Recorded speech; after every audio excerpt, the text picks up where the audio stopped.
to see.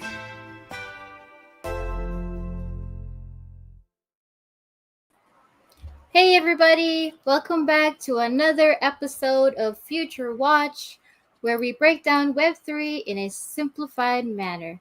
And today we're going to be talking about some AI production and some platforms to cover and get you guys kind of educated in that on your options. But before we move on, let me just introduce and welcome in our guest co-hosts of the evening. We have the real Hinano, Metabeast, and also a very special returning guest, Bildo. How are you, fellas? Bildo, how are you? Hey, doing good. Happy hump day. I just realized that we were not live this whole time. I thought we were live this whole entire time. When you came in? Yeah, I thought I was coming a little bit late, so you had already started the show. And I'm like, oh, cool. This is like a new intro video that they probably just played, but yeah, I didn't realize. But yeah, awesome work. I love the whole aspect of it, from putting on the goggles, going through kind of space. But yeah, absolutely loved it. Happy to be here. Awesome. Yeah, thank you. Thanks again for being open to always coming back to educate us, because you're very knowledgeable in a lot of things that we're still like newbies at. So yeah, appreciate you being here. Metabeast, how are you today? I'm good. Happy to have Bildo here to go tour the Readyverse later. Yes. Always love talking about AI, and excited to be going to the McFarlane show at Comic-Con in San Diego. Let's go. Oh, that's so exciting. I wish we could make it, but not this year. So hopefully maybe next year or two. But yeah, that's gonna be so cool to hopefully like see you guys on a live stream or some live footage behind the scenes kind of thing. So yeah, excited for that. And what about you, Hinano? How are you today? Oh, I'm rusty. It's been a week, hasn't it? For me, at Oh least. yeah, welcome back. I think it was last week, Wednesday was the last time I did a live stream. First off, I want to say thank you to the team for taking control of the channel while we've been gone. I've been catching up on some of the content, and I appreciate you guys for front running, the entire media group while we've been gone. I'm doing okay. I'm under the weather, guys, so I'm a little bit half here, half asleep, but I'm doing okay. And Bildo, always good to see you. And Metabeast, welcome back, man. Always a pleasure to have you on.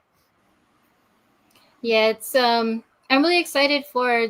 I mean, I'm always saying I'm excited for stuff, but this is really cool because today we're going to be talking about some AI driven platforms that help us in creating productions and stuff out there for socials, and then also being able to go and find out more about Alter State as well as the Readyverse.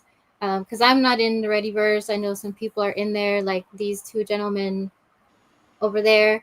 And I'm just wanting to see, because I've seen like little clips of people that have put out stuff and, whatever they have on their page. But to actually see it from like entering and what you can do in there. So that's going to be really cool. So yeah, once again, thank you guys for being here. So yeah, let's get right into it. Hinano, you want to talk about the different platforms that we're going to be talking about today? Yeah, and just so the audience understands, we're going to be covering the Readyverse as well as Alter State on Metabeast segment virtual destinations. Since I'm not feeling well, we're just going to kind of run through really quickly on a method that I use for AI production. Just a little bit of history on me. I've been doing video production ever since I was 14. I used to have a VHS telereporter, a big fat Panasonic reporter. I did a lot of filming for school plays. I did a lot of filming for sports events. And then in my early 20s, I was a paintball ref, and I played in a paintball team, and I filmed for 3 years throughout the entire state, through beaches and woods and storms and even a flood. And somewhere out in YouTube land, guys, there's actually a movie I made, but I'm not going to tell you where it is because it could fully dox me, but it's out there. And so I did all this. Well, it was all done with VHS, right? So, so I have a little bit of history with video production. And so now, since we're doing it on the media group, I think it was maybe a year and a half ago, we started incorporating AI into the production. It was right around the time that I started collaborating with Dave, actually, if you believe it or not. Mhm. Yeah. So I tried a little bit, a few things, and now with all the tools out there with Veo, there's Kling, uh, image art, even Canva has like a funky thing, and X. There's all AI. Yeah. Guys, I'm gonna play a video real quick, and this is basically a movie trailer for my new comic book that I'm writing. Now I'm gonna explain to you. It wasn't in that order that I was gonna do this in, but anyways, here's a video, and watch this. I'll be right back.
Okay.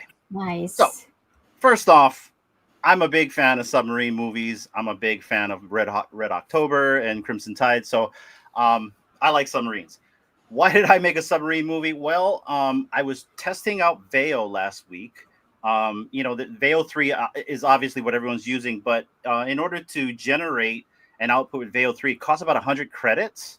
And I didn't want to burn through all my credits, so I started using Veo 2 instead. There's no audio with Veo 2, but I wanted to see what I could do with it. I've used Kling. What's ChatGPT's Sona or Sorna or whatever? I've used that, but I never tried. Yeah, so I've never tried Veo before, and so I wanted to see what it could do. And so I decided I wanted to make a space movie. That didn't work out because if you don't get your prompts right, you can't have a foundational plot device in the prompt that'll always constantly look the same. So I thought to myself, what would always look the same? A fucking submarine, a hot dog with a propeller. So I constantly would just generate the same prompt until I figured out how I wanted my submarine to look. And that's why it almost looks the same in every shot. And so I started to create a movie. And so let's get back to the video production, basically back to the foundation of how you make something. So here at the media group, what we like to do is we like to make production, right? A lot of our stuff here is production, and a lot of it is an outlet for me specifically because I'm a very big creative and I have to let all this stuff out of my brain. And so a lot of this comes out of my head, and basically making the submarine movie was kind of a fluke because in order for me to make that, I had to come up with, you know, characters, a plot device, and all that other stuff. So normally what we do is we do conception, right? And so this is kind of an idea of conception. You come up with a conception, you come up with characters, you have a plot, and then you have scenes that you embed in between that. So before I even started generating prompts, I had to go down this route first. And this is exactly what I did. And so I used AI basically to come up with a conception of what I wanted to be my story about. That's when I figured, okay, you know, a submarine movie, right? And next thing you know, I wanted characters. Well, normally in a submarine movie, it's always males in a submarine. Well, I didn't want that. I wanted a female-led ship. And so basically I have a captain, Eliza Voss. I came up with Captain Eliza Voss. She's a blonde-haired, curly captain. You've seen her in a couple of the scenes. Nia Cole, she's a African-American, a little bit, you know, also with curly hair. Marcus Kane, another character. He's the engineer. He's a bald guy. You've seen him in one of the scenes too. Sarah Holt, she's the medic. I think I put her in one scene, and then also Rory Finn, who is the sonar tech. You saw him at the very end where you saw the spaceship at the end. So I came up with all those characters, and then I had to come up with a plot.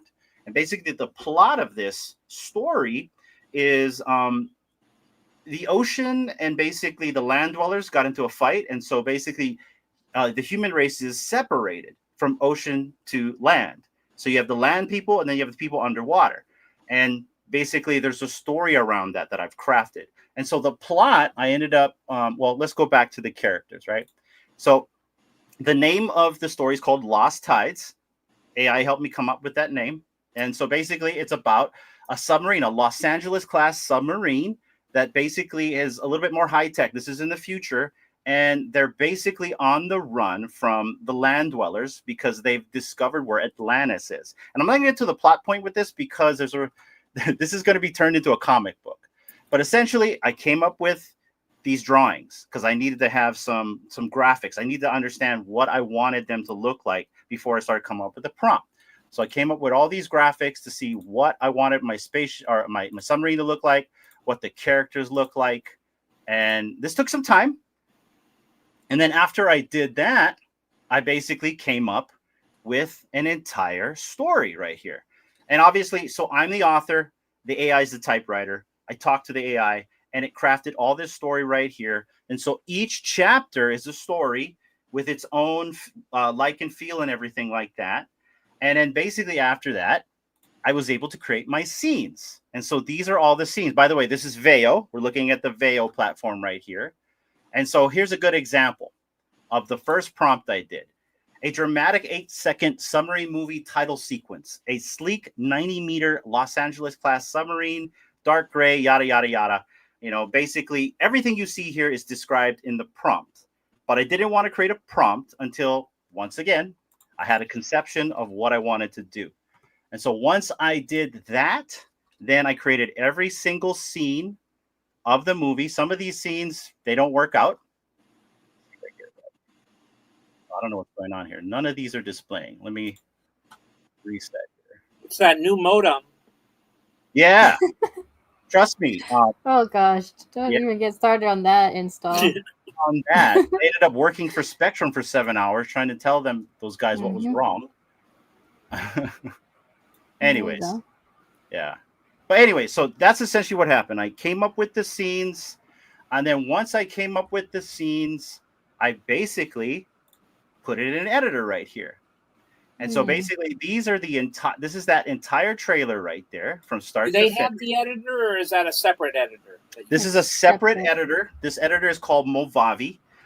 Anybody, you can use any editor you want. Windows comes with its own built-in editor called Clipchamp. There's some free ones out there that you can download as well. I would just use Clipchamp. I paid for this. This is like, I think I paid $150 for the full suite. This does a bunch of things from editing transitions, copywriting, all kinds of stuff. So, but essentially these are the scenes. I added my transitions. So if I stretch out the scene right here, I have transitions. So you basically can see in the top right window all the transitions that I've made. Okay. Now, in order for me to figure out how I wanted the impact and feel of the production, I wanted a sound, a specific sound. I wanted it to kind of sound like a submarine movie, like Crimson Tide. And so that's when I decided to come up with a score right here. And I basically prompted this. I told AI I wanted an epic soundtrack with beautiful orchestra for a submarine movie. And this is the sound it gave me. Oh, never mind. It won't play the sound. But anyways, it was the sound that you heard in the trailer. So once I figured all that out, I ended up incorporating all of that into here. And let me show you guys real quick. Let me stop. Yeah, I love the strings on that score. And any questions, please let me know if you guys have any questions. I'm trying to blast through this really quick. All right. So how long did it... Oh. Yeah, go ahead. So how long did it take? I'm echoing. How long did it take when you prompted from when you were doing all these prompts to create different scenes? Like how, because you must have done it over and over until, you know, AI helped you get the right thing. So how many hours do you think it took? Because I heard you from the other room. Let's see. I think it was a Friday night. Shout out to Casual, because he was the one that was kind of like displaying a lot of his Veo productions on the timeline. But I want to say I started on a Friday night. We downloaded the free version. This is all done for free, by the way. I didn't pay. Well, obviously you pay for stuff that are free. They got your data, but essentially I didn't have to pay for any credits. I got the credits for free. They got all my data and all the prompts I gave it. But essentially I didn't have to pay anything. And I was able to prompt, I think it's like 10 credits per prompt if you're using Veo 2 on the fast version. If you're using Veo 3, it burns 100. And I believe you get about 1,000 credits for free. So that's why I went the cheaper route with Veo 2. So essentially, that's what I did with that. It took me about a good night to kind of figure out basically what I told you guys, right? Once I figured out like what I wanted to do, I went into, here it is. I had to go to conception. It took me about an hour to figure out what I wanted to do with this. And then I used what we call like my image generators right here. And here's an example of some of them. I use these image generators to kind of like give me an image of how I wanted the look and feel to be. And then once I had the look and feel and I had all my characters and I had my plot all fleshed out, then I was able to create in Veo what I wanted. So once, I think that took like a whole night for me to do it, right? Working with AI. And then I think the next day I spent like a good 8 hours and this thing was done. So, but the 8 hours is my fault because I'm a perfectionist, right? Honestly, this is probably like 2 hours of work at the most. But like for me, I wanted things right. I wanted things punchy. And so I essentially created a ton of scenes. I also kind of animated like our background because I wanted everything to kind of look professional. I wanted like a water scene and all that. So I basically told Veo, make the logo come to life with an island background and a beach with a moonlight. And that's exactly what it did for this image right here. Yeah, and then I added it to my editor. And so essentially, if we play this, it'll be the movie that you guys saw in my editor. There's no sound, but we can see that. Yeah. Oh, there is no sound. Oh, you know why? Here we go. Sorry. There.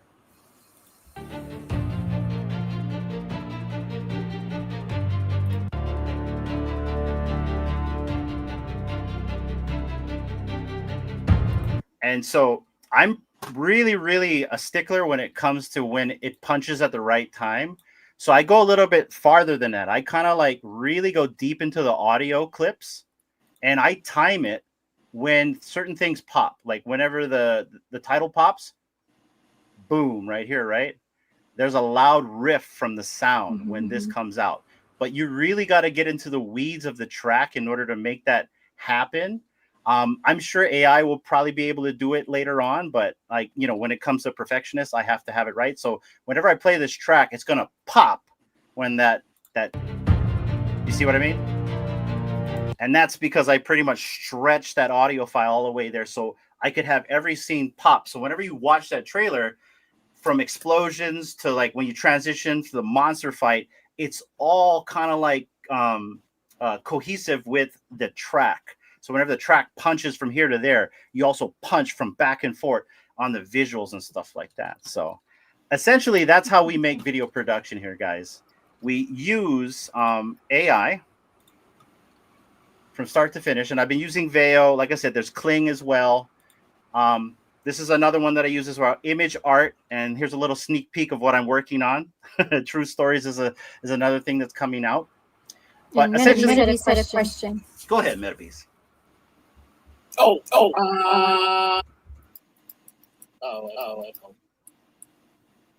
You lost. You ever tracking ACC and that you create on one AI and then run it through an alternate to see if it can make any improvements or do anything different? Yeah, so that's exactly what's happening here. So this is Image Art AI, which is a different AI, and I believe that this one I used a mixture of Kling. What's the other one? It's Kling, Sora, and Helio. Is that Kling with a C or a K? K. And so that's Okay. DeepSeek. Basically, that's DeepSeek. Okay. So let's see. This right here, this image is from DeepSeek. These two top images are from DeepSeek. And then these three at the bottom is from Veo 2. I like that So- submarine DeepSeek made. That's kind of cool looking. This one right here? The metal bottom, yeah. Yeah, I hate it. That's You not hate the it? one I want. I It's like- not the one I wanted. This is the submarine. It's not I a wanted. hot dog per se, but yeah, I kind of like the design. to Yeah. it. Well, so now, and so kind of like to bring it back, now that the movie's done, that's essentially what it takes to make that trailer that you saw. It took 3 days. I was happy about it because, like, from a creative standpoint, I don't mind taking that long to make a 2-minute and 53-second video. If I'm happy with it, it's from the creative side. It's like art to me. But that's how long it took. But now that I've created a template and I've streamlined this operation using certain programs, it'll probably take me like maybe 2 hours to do it now because I know what I need to do now to make it happen. So, but what was cool about this whole process, guys, is while I was coming up with the conception, I really wasn't trying to write a novel or a comic book about this, but because I crafted an entire story with AI right here, I now have a comic book. Because now what I've told my AI to do is take every chapter and create it into a comic book panel, which I've done in a format that you guys aren't seeing here. That later on, what I want to try to do, Bildo, if it's possible, is to mint this on Story Protocol. Or, maybe the VV comic book creator program. But I'm kind of looking at that realm right there. For this, I've come up with the visuals already. I have about maybe 25 to 30 panels already created for each entire chapter.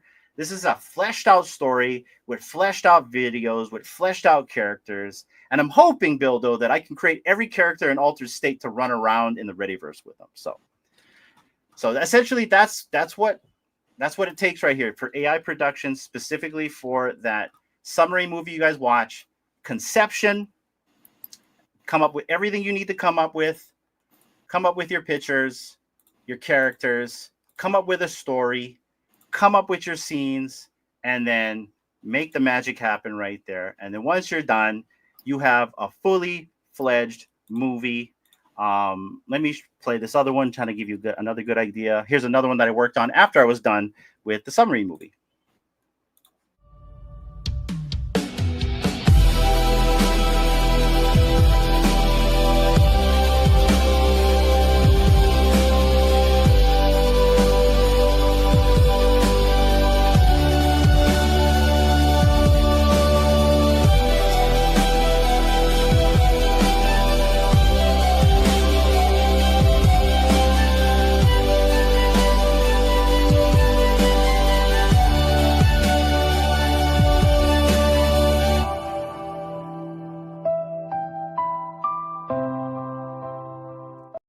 All right.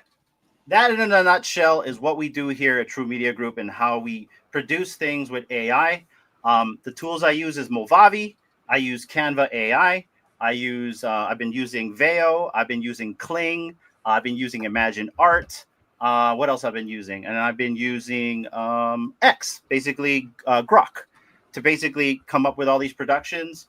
I use my Movavi editor to kind of put it all together. And I use XAI the most, mainly to interact with AI. I'm not a fan of ChatGPT. And that's how I made the movie, guys. And that was my really quick, fast 20-minute crash course in AI production. Any questions? Great job. Thank you, Hinano. You're welcome.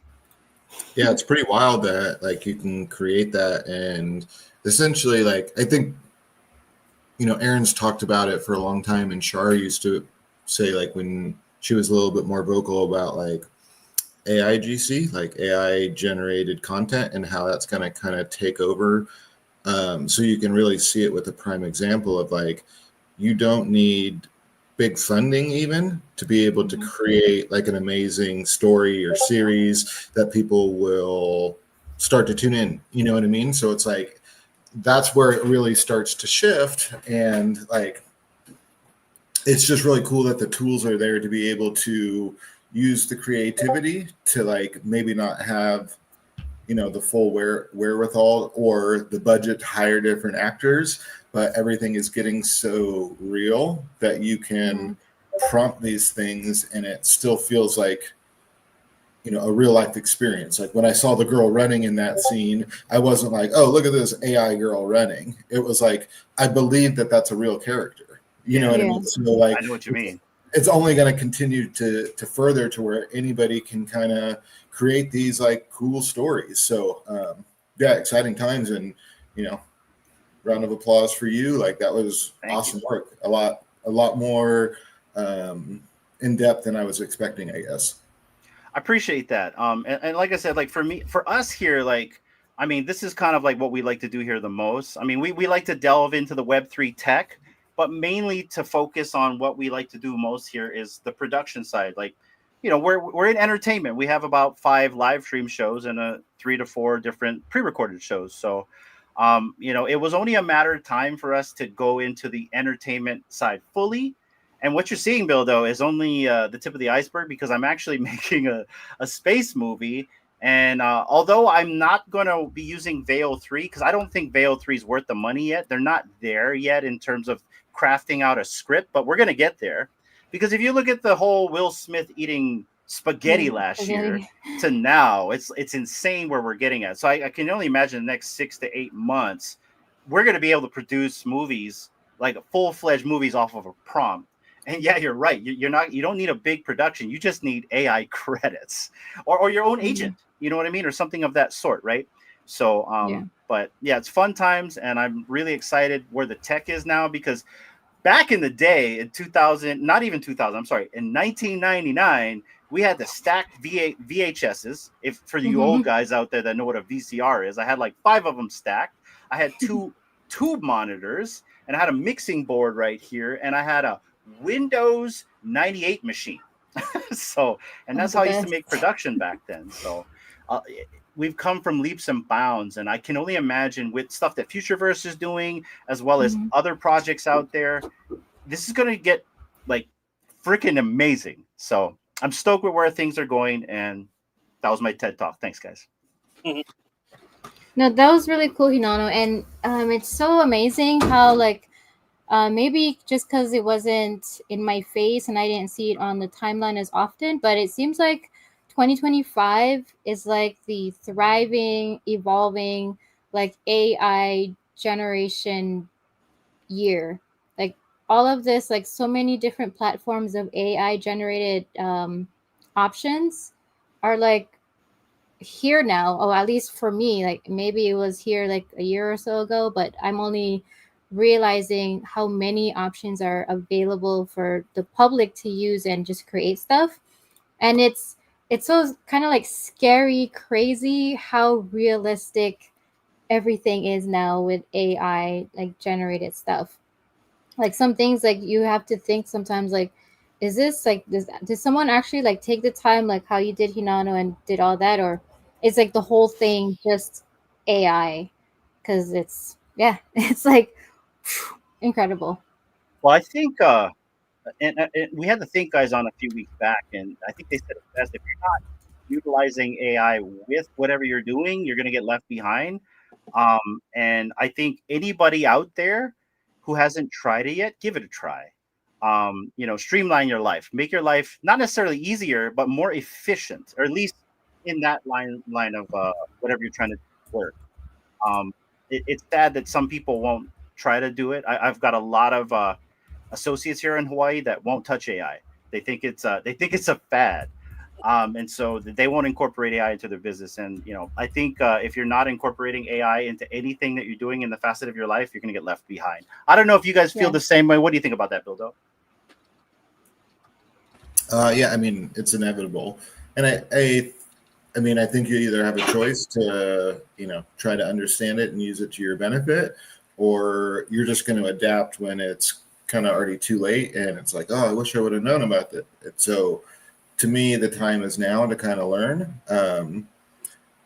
Because, I feel like it's just like crazy. Like, you have young kids, right?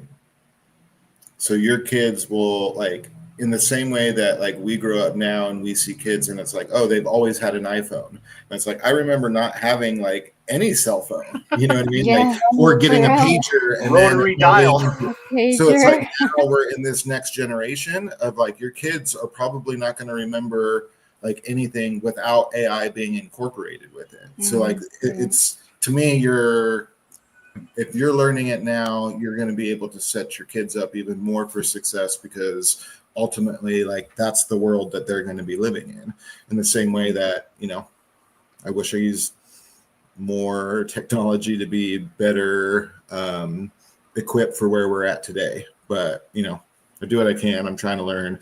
Glad there's AI now that makes some tools that makes a lot of that process a lot easier for dummies like me. I'm with you, man. I totally agree. Like, for me, because I'm, like, dumb in so many things. You're not like dumb. I mean, not dumb, but, like, I don't know. And us, like, old school people, we are so used to, like, maybe going to the library and getting, like, an encyclopedia or almanac and just having to do all that manual research.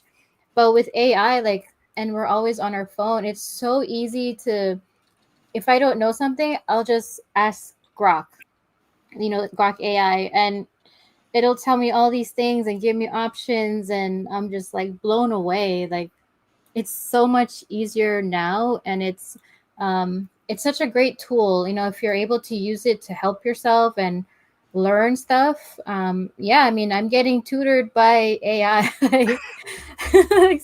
like for real. But it's been, like, such a great tool for me. And it's just so handy whenever I need it. It's with me wherever I go. Yeah, I mean, the more time it saves and problems it solves in your life to be more efficient gives you more time to be creative and really create in, this crazy space that we're in, because it's kind of doing all that mundane. Well, let me look through the dictionary. Let me check this encyclopedia. Now it's just like, hey, got a quick answer instantly, on to the next task, and you can do or accomplish so much more. So it's about to get real wild. AI is it's going to take over the internet. That's for sure. It hasn't already. I think we're, like, different debate, but we're on the fast track to that happening if it hasn't already. Mm-hmm. Yeah. No, I agree. What are your thoughts on that, Metabeast? So I know you use AI too for like your commercials and things. Yep, I didn't think twice the second it came out with, like, Night Cafe and all the ones for creating images, but there was characters I wanted to bring to life, and just make crazy weird stuff all the time. So I didn't even think twice. I was on that as soon as I could, and I'm loving to see how it progresses. And I, like you, D, I'm using it to teach me some stuff, some of it, believe it or not, some actual useful stuff, not nonsense like I like to do. But they're funny nonsense. I think it's the nonsense that got us together originally, right? Yeah, pretty much. Yeah. I was actually, what I was trying to do was trying to find my question that Darvid had for Evolve since he was in the space, but I can't find it. So damn it. That's okay. Next time. It's not in the history chat. It may be on my other computer, but Oh, I see. I already yeah, checked my phone and my iPad. it'll come to you probably after the stream, and you're like, "Oh, right, that's the question." Well, though it has to be Darvid asking. You gotta wake him up. Hey. Research. Go into your factory settings. No, another thing too that I feel like AI has helped with too is like for people who are not that creative as other people, but we have like all these ideas in our heads. It gives us like a medium to take those ideas from our brain and put it out onto the screen and create something like we wouldn't have been able to draw ourselves. But to have AI do that for us and actually like look like what's in our brains is really cool. So that's another aspect that I like. And some of us are not as articulate and memory retentive as Bildo is. Yeah. I could think of what it is I want to say. Mustache. I just figure out the fucking words. Sorry, pardon my language, but yeah. So. No, you're good, man. But yeah, AI is here to stay, and it's gonna be evolving, and we just gotta keep up with it, I guess. So we don't get left behind. Any other thoughts you guys had about AI? Any other things you wanted to cover, Hinano, before we move on? No, Yeah. I kind of. Oh, I'm sorry. Oh, Go ahead. go ahead, Bill. Go ahead. I was just going to say I completely agree with where it's like you have these crazy ideas in your head, but you have no idea how to execute it, or you're not like gifted at drawing or like actually creating or trying to translate this like wild image or idea that you have in your head. But I feel like AI gives you those tools to kind of almost like translate those thoughts into, actual usable items, and or like music or images, or like what you're doing with like movies or full series. It really just opens up the doors to be able to do so many cool things. No, I 100% agree. I don't think I would have endeavored into making a comic book or doing something like this if it wasn't for AI. And what I love about AI, specifically, I don't like to type to it. I like to talk. I like to have a natural conversation with it because I change my mind a lot while I'm talking on the fly. And I love the fact, depending which AI you interact with, how receptive they are, how natural speech has really gotten really good with AI. I'm at a point now where I'm not correcting myself as much. They like to repeat a lot of the things that you tell it. And sometimes they won't shut up after you're done talking, but it's been you know what I'm talking about. But it's been very helpful. I think because of AI, I've been able to streamline this entire operation. I've been able to streamline my life. I've been able to do a lot of these things that like Bildo and Dee just said, where like you don't know how the hell to do it. Now I know how to do it. Not only do I know how to do it, I'm educated in the process of how to get there. And it's just so much fun, you guys. We're at the point now, I think, where we're in sci-fi now. I'm talking to the Star Trek computer, so I love it. I think it's great, and I can't wait to see where we go with this. Think agents specifically. Yes, that's exactly going through my mind. Is I cannot wait for them to become a reality here soon. Yeah, let's go. Well, they're almost there, halfway there, right? We got the beginnings, sneak peeks of it, so it's only a matter of time. It's this month, right? Doesn't Souls open up this month? June, yeah, mid-June, early July for Souls. Okay. TG token generation event should be mid-June, and then Souls platform goes live the following month in July. Nice. Okay. At least that's the plan. Yeah. Shout out to number 13 over here. 18, sir. Oh, 18. My bad. Oh, my bad. Still 18. A double digit. Yeah. Freaking Presley got number 12. So I that's don't understand. 12, yeah. I don't understand this, Bildo. I went for the drop at 8 o'clock at my time. That's when the drop happened, and I got number 300 something. And and this guy got 18. I How does have that no happen? idea how it is. I mean, again, Presley even said like, "Oh, I had something go wrong and I had to redo it. I thought I was gonna," and she still got number 12. And I was like, "What the fuck?" I hit it right away, like boom, mint as soon as it like refreshed to go live. I was hitting refresh for it to go live, and I got like 226 and 227 or something like that. So I was shocked. I was very rip to that one, but Yeah. either way, I'm happy. Yeah, I'm Presley was at happy the too. actual Spectrum store. She was at the Spectrum building right there next to where everything just goes out from. She plugged into their fucking server. Yeah, right. Yeah. You're a bot, Presley. I'm on to you. Yeah, Yeah, I think I was in an interview. D and the virtual radios team was interviewing me while I was doing the drop. And at one time, I think I paused and I said, "Hold on." Oh yeah, So, that's right. Because you were like, "Hold on." that's during the show, isn't it? Yeah. Oh man. So No, yeah. that's another thing too. I was amazed at is, like, there's different versions and models of like AI. So when we had our Alexa, like when you asked her something, That's not an AI. or she's so yesterday. Some early stage of AI. She's a pre-scripted voice. But anyway, when I would tell her like check the weather here, and names in Hawaiian are tricky, but when I asked the Grok AI Ara, she said the words so perfectly, and I was just like amazed because I didn't tell her how to say the words. But yeah, that kind of like blew my mind. Like she actually said all those long Hawaiian words correctly. Yeah, no, I can attest to this too. What D said. Mine isn't named Ara. I call her Lizzie, but my uncle was here from Tahiti, and he's redesigning the Tahiti airport.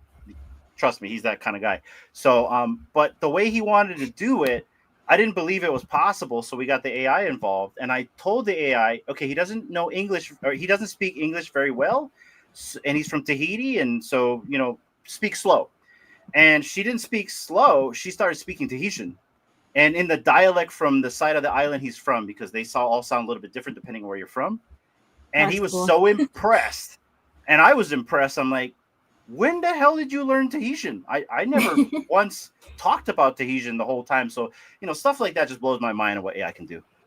Yeah. I gotta hear her speak French, because they also speak French in Tahiti as their other language. But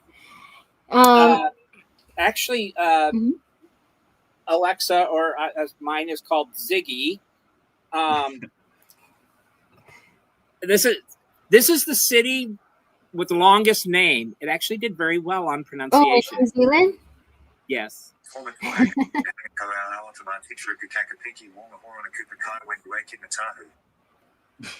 One more time. I know it's quiet.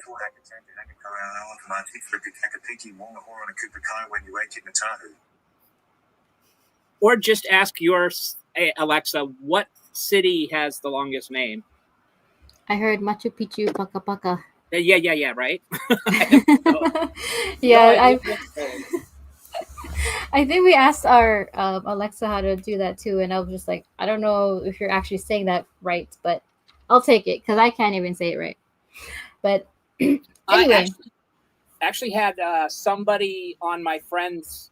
He does a show on YouTube, or he streams, called Beyond the NFT. He had somebody on there from New Zealand who hadn't heard that, but he went and looked it up, and he tried saying it.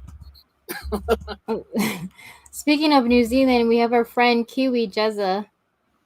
I wonder if he can say it because that's where he's from. But yeah, AI. You gotta stay with it, guys. Okay. So, anything else that you wanted to cover on as far as the AI production, Hinano, before we move on to Metabeast section? No, if anyone has any questions on what I covered tonight on the channel, DM me. I'm willing to help. Sweet. And also, we'll be having Bildo share with us about Alter State as well. So, Bildo, if you could, if you need to get your things up and running while we transition to virtual destinations, that would be greatly appreciated.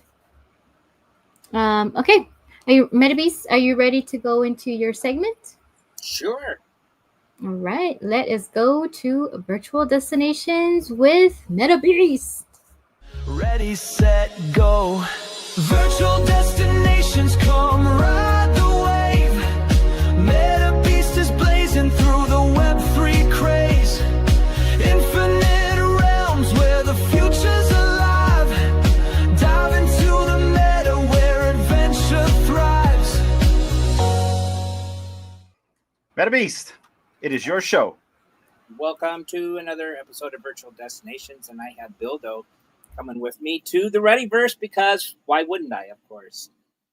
Who better to bring along to one of the Future Verse's many projects they have going on. So thanks for being here, Bildo. We're gonna go down the rabbit hole with the bunny. Now, but let me ask this though: did you want to do Altered State first, since taking a look at another one of the Future Verse's main projects that's going on now? This is your segment. Oh yeah. However you want to run it. If you want me to go, if you want to do that, we can certainly do that. You bet. I'm good with whichever you would like to do. Since we're on the topic of AI, might as well continue with that from the Future Watch episode. Yeah, you want me to share my screen as well? Yep. Show us please. what Altered State can do for us. Oh, like this whole time I was like, wow, Bildo's got it pulled up so fast from Readyverse to Yeah, but it's seen on screen. Oh, okay. Yeah, I already had it pulled up and ready.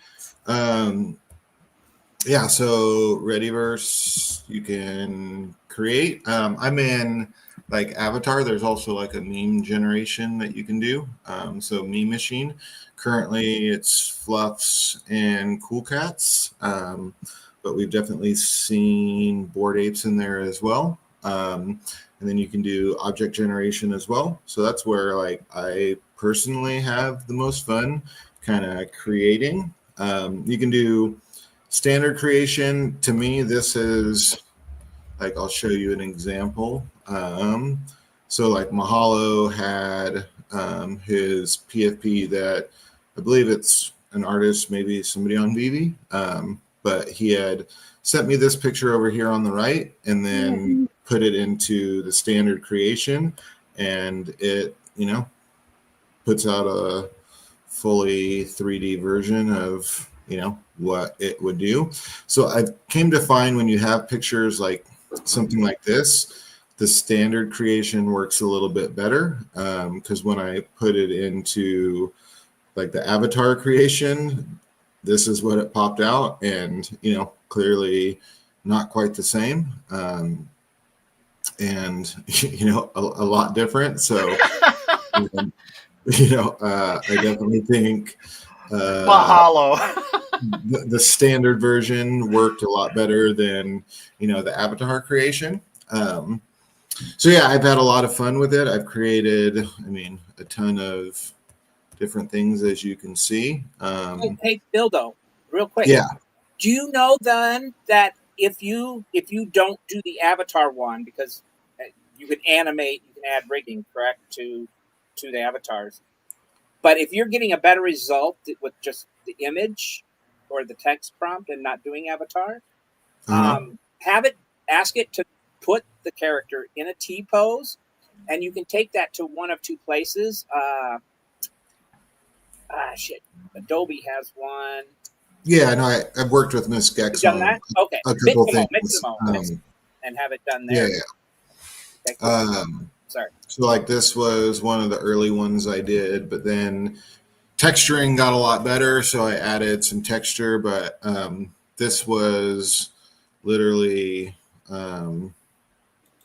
I named it Raphael, but Nice. Lovely. That's pretty good.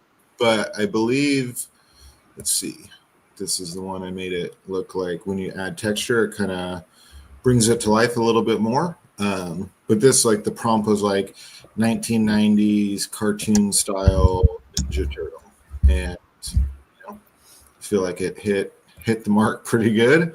Yeah. Others I've tried to Yeah. get a lot more. I don't think we're supposed to, steal IP or put, different IP from stuff we don't own. So I've tried to steer away from that. This was probably, I think I did mention Bowser in this one, but yeah, I mean, 1990s cartoon turtle with vicious teeth and a spiked back, I think is what it was. But I think I said like Uh-huh. but this one came out really fucking cool. Yeah. That's So fully rigged, ready to go. And as you were asking earlier, Hananu, you can do export. So then you can export to a GLB file, OBJ, USDZ, which I'm not familiar with, or an XBF. And then you can also include all the LODs as well. USDC, I think, is for Unreal Engine. Oh, okay. Yeah, I'm not as familiar. I'm not a builder. I just like to create these cool little characters. Well, you can't say that because you are building now. Yeah. I like how lean your Mhm. prompt is. It's a very lean prompt. You didn't have to like get so Yeah. descriptive on what you wanted to make. It just made it. And it Yeah, I mean, did that. sometimes I try to get a little bit more in depth and it kicks back. This is one I did earlier today, and I think it was like a, what did I say? Realistic Grand Wizard with a magical gown and a long beard.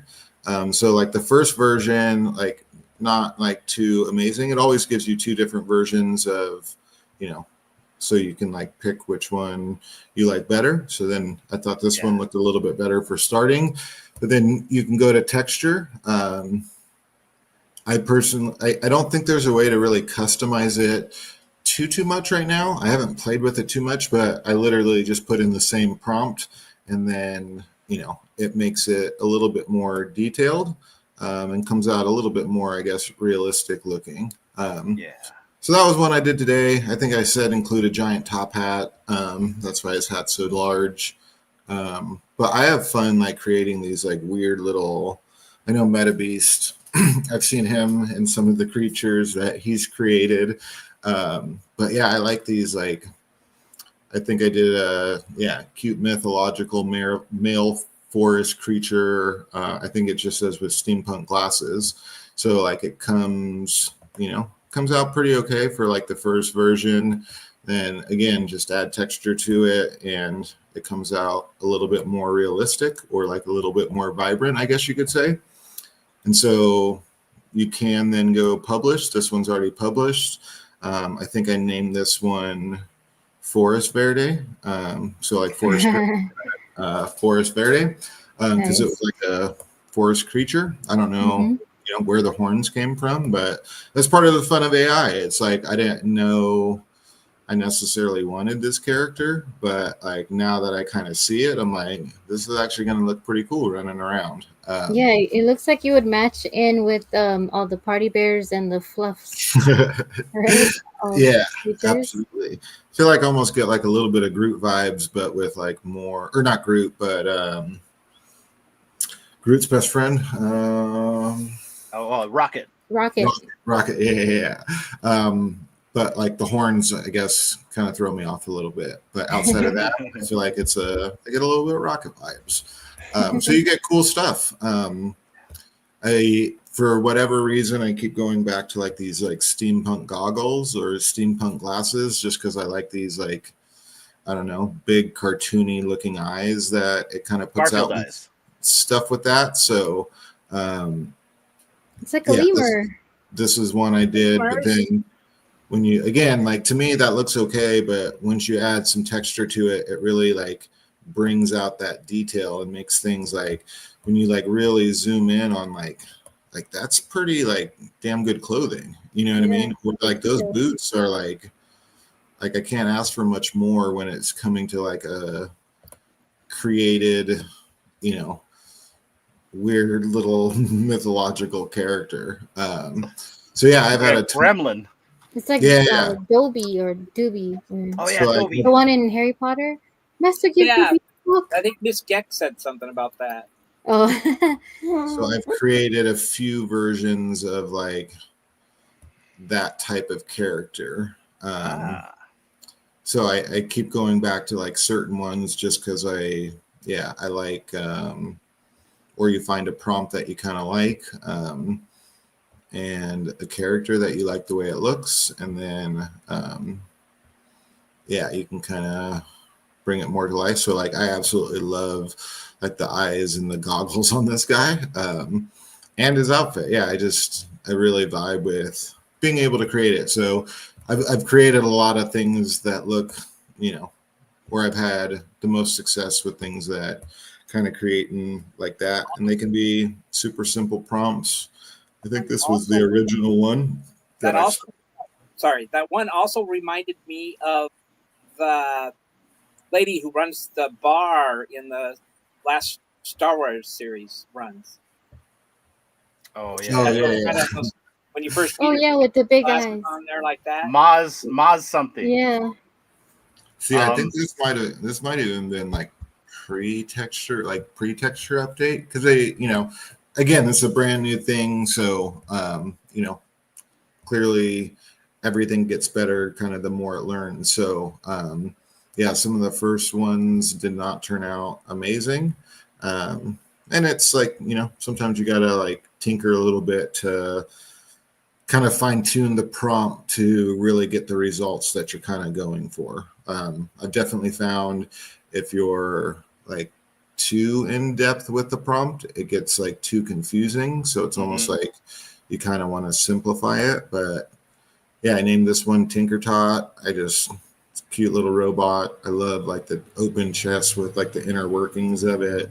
So yeah, I mean, it's things like this where you then, think about like a Ready Player One and having all of these like weird created creatures. Like, what is H, in that movie? Like, I have no idea. It's like a big bluish gray type of guy, but like, you don't really know what it is. You know what I mean? So there's going to be all these like made up characters that we're going to be experiencing in the metaverse. So it's like cool, like Dee had said earlier, to kind of let your creativity run wild and like, okay, well, I had this idea. I kind of want it to be like, in the forest type of creature, or like whatever ideas that you have in your head, put it into a prompt and, kind of see what comes of it.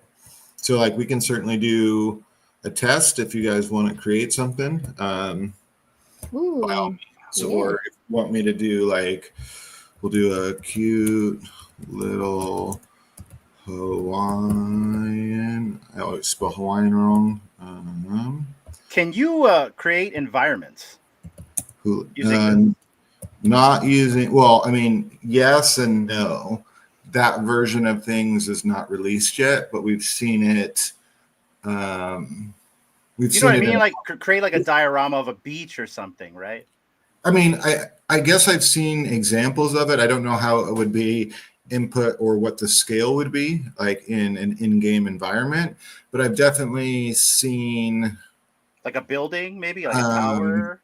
I've seen the technology be able to do it. I just don't think it's like incorporated into this altered state experience. I think that will be more released in like an experience they call Promptopia, where you can kind of literally prompt anything into existence. So that's, I think, more focused on like environments and saying, okay, well, please make the sky,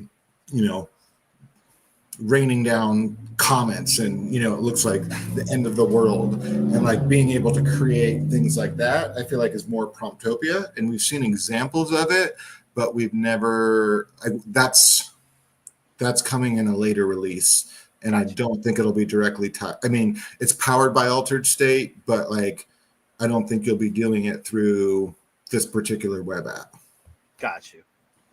So we'll do a cute little Hawaiian hula dancer wearing a grass skirt and puka shell necklace. Make sure her name is the Poopa? hula ho. Hail Poopa. The hula ho. Is that not how you spell puka? No, you got it. No, I thought you said Poopa. Oh, yeah, okay. I think that's right. Cute little Hawaiian hula dancer wearing a Sorry. grass skirt and a puka shell necklace. So let's see what it comes up with. Pupa is a whole shorty space. So got excited. And this is free to use, right? You'll get a few credits. I think you get up to, I think when you sign up, you get 200 credits, I believe. And then it's 50 credits to create. So like this, whatever I just did when I press create, that cost me 50 credits. If I want to add texture, that's 40 credits. And then if you want to mint it onto the chain, then it's 20 credits. Cool. But like you don't, I guess, have to mint it. Like I'll show you, like I'm creating this right now, and then I'll be able to download all of those files. So like if this is something like, oh, this is really cool. If it, knock on wood, hopefully it turns out looking amazing. And it's like, hey, we want to have that character in a video, I can certainly send over the files. Or if you have a future pass, I can certainly mint it and, just send it over to your wallet. That way, you guys have ownership and you can do whatever you please with it. That's so cool. Can you top off your credits, or do you have to be a certain member or plan? So if you have like a brain, they give you credits every week. But then if you want to add credits, so you can pay in USDC. So like you can sign up with email, Google, Apple, your Roblox account, your TikTok account. There's a handful of different social logins that you can do, or you can connect a wallet to it, connect your future pass, whatever you like to do. So you have the option to pay in USDC or just regular, fiat, I guess, and you can pay with your credit card. Or you can do pay in crypto and then get more credits. I don't know if this is going to take me. Is this now showing a white screen with payment? Yeah. Okay. So then, if I'm paying with crypto, then you can search. So you could pay with Solana, XRP, Asto, Ethereum, USDC, Root, or USDC or USDT. Cool. So if I did that, then you can do Root on Ethereum blockchain or Root on the Root network. So it provides a variety of different payment options as well. Or if you don't want to do anything with crypto, you just simply pay with your credit card, you know what I mean? And sign in with your email and never have to worry about a wallet. Once you create that future pass with your email to log in, it automatically creates you like a smart wallet or a custodial wallet that you're not really, as the end user, you're not thinking, oh, I just created, a self-custody governing wallet. You just know that that's where you go to kind of view your collectible. But it is minted on the chain, and you do have like full access to kind of, do what you want with it, I guess. That is so awesome. That is so cool that you're able to mint it and just have it sent to or kept in your wallet and be able to send it to people. Yeah, so like I created one for Gex and sent it to her. That way she had it. I know Casey was like a big fan of like foxes, so I created this like cute little cartoon fox and sent it to her. I did one for Presley. Millie still hasn't downloaded or created a future pass, but if you remember when he had that like cartoon like astronaut character for a PFP. Oh, yeah.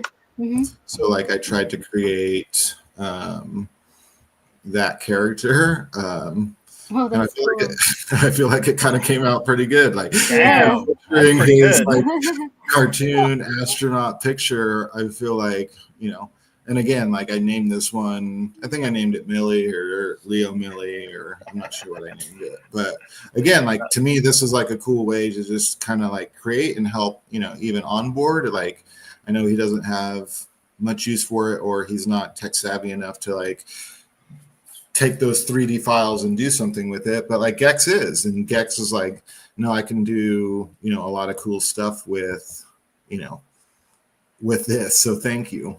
So maybe one day Millie will download it. Oh man, maybe I need to go human because I feel like it made me a green character. You That's can cool. title it Leo Millie. Oh wow! Look at that. Hey, it's a goblin Hulo. Yeah, it made her green. That's cute.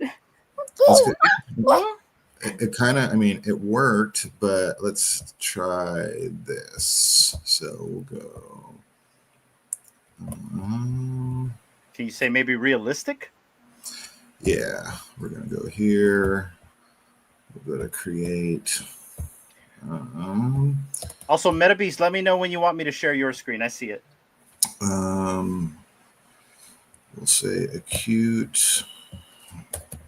If you want to bring it up now while he's looking, just for a second, I was going to show everybody the I call them the Narales, the creatures that Bildo was talking about, and then you can see Leo Millie here right now. That's how I knew what you named it. And Bildo made a Leo or a Bill Nye. Looks pretty cool too there. Bill Nye. Oh, I did. The science guy. I forget which one. I bought one. Did you wait? How are you seeing mine? I just did a search. Oh, okay. Yeah, because all right, yeah. And then there is a contest as well going on to I think till June 13th, 9th, something like that. You make a rave robot, and you can win some credits. So that's my rave robot. I'm muted. It's almost like Moto Michi teeth. So is that just the standard creation, or did you add texture to it? I added texture to it. I don't normally do that, but I know is that the texturized version, or is that the regular version? It should be. No, so click that X. Which one? We'll go up and press texture. Oh, yeah. Here we go. Yeah. There he is. Looks shinier. Yeah, to me, the texture just kind of makes it pop a little bit more, brings out a little bit of the details, but that one's cool. I like that one a lot. Cool. Okay, I put the back on for Bildo's screen. If you would. Yeah, it's still generating, so we got a little bit. Yeah, I don't know what happened here though either, because I signed in, and my library is very missing a lot of things. Huh, that is weird. I've never experienced that. Tech support. Well, those are objects. Do you maybe check published objects? I don't even know what screen you're on. Yeah, there's nothing under published.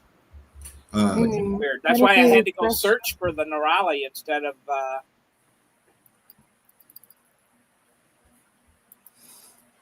search for them instead of just showing them in my library. You know what? I think I'm under the wrong wallet. That's what it is. Could be the wrong wallet. That'll happen.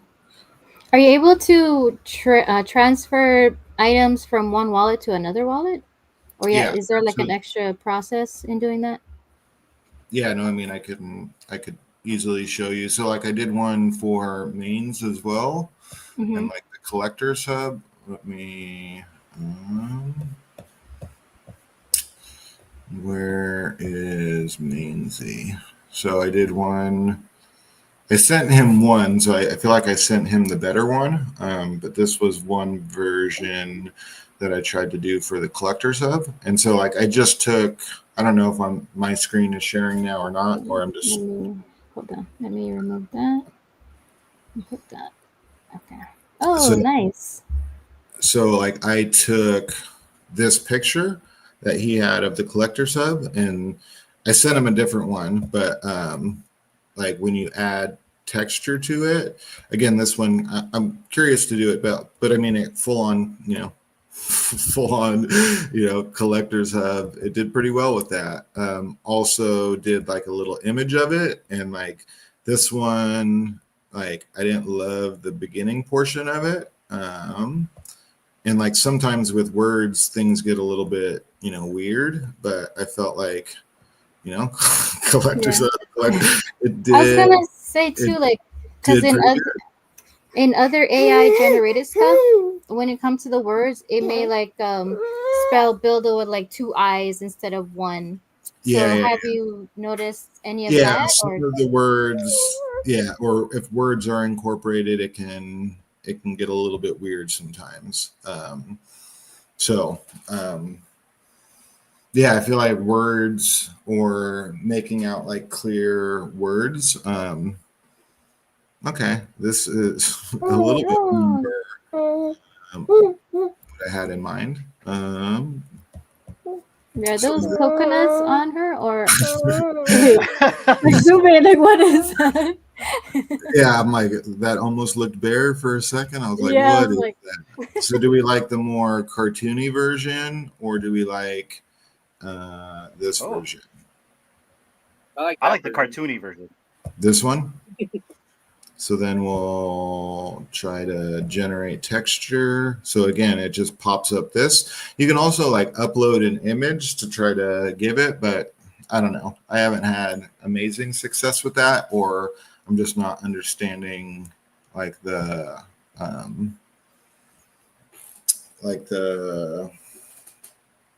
proper way to do it, or like method. If it's like you just want it to be yellow instead, you just upload like a yellow block and it makes it yellow. Like I haven't figured out how to like kind of best utilize that. But we'll see what texture comes out. I thought the grass skirt would be a little bit more grassier. Yeah. It's like a summer. It's a summer in Hawaii. I mean, you can see from looking at this without even like the title or the words that it's supposed to be like some kind of hula girl. That's so cool. And what's so cool is you could mint this and give it to D as a gift. 100%. Yeah. So if you like, just send me your future pass address, and whether good, bad, or ugly, however it turns out, I will certainly, name it the hula ho. And the first appearance of the hula ho. And send it over to you. Cool. Can you imagine the hula ho running around in the Readyverse, throwing coconuts?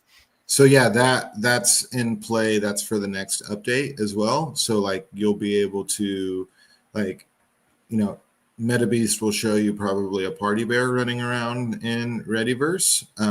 You've seen videos of fluffs, but like the next iteration is being able to then, like whatever's in your wallet, it will recognize. So if you have this character in your wallet when you go into Readyverse, this is literally like you're creating the playable character that you want to be presented. So like, if Millie was playing in the Readyverse, he could be that little cartoon fucking astronaut running around. You know what I mean? So it's like you're bringing those PFPs and making those like real in-game like assets, personas. You know what I mean? And all of these are minted both with like UBF, but also like intelligent capable. So like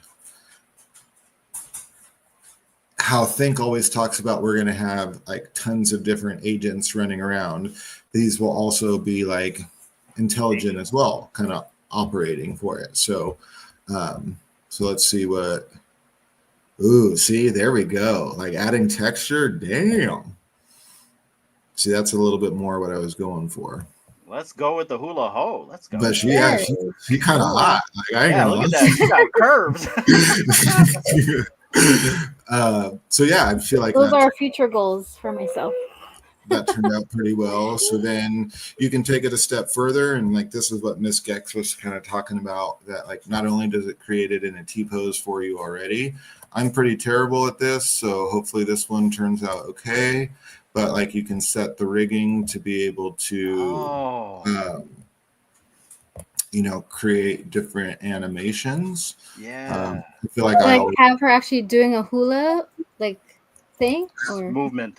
Yeah, movement.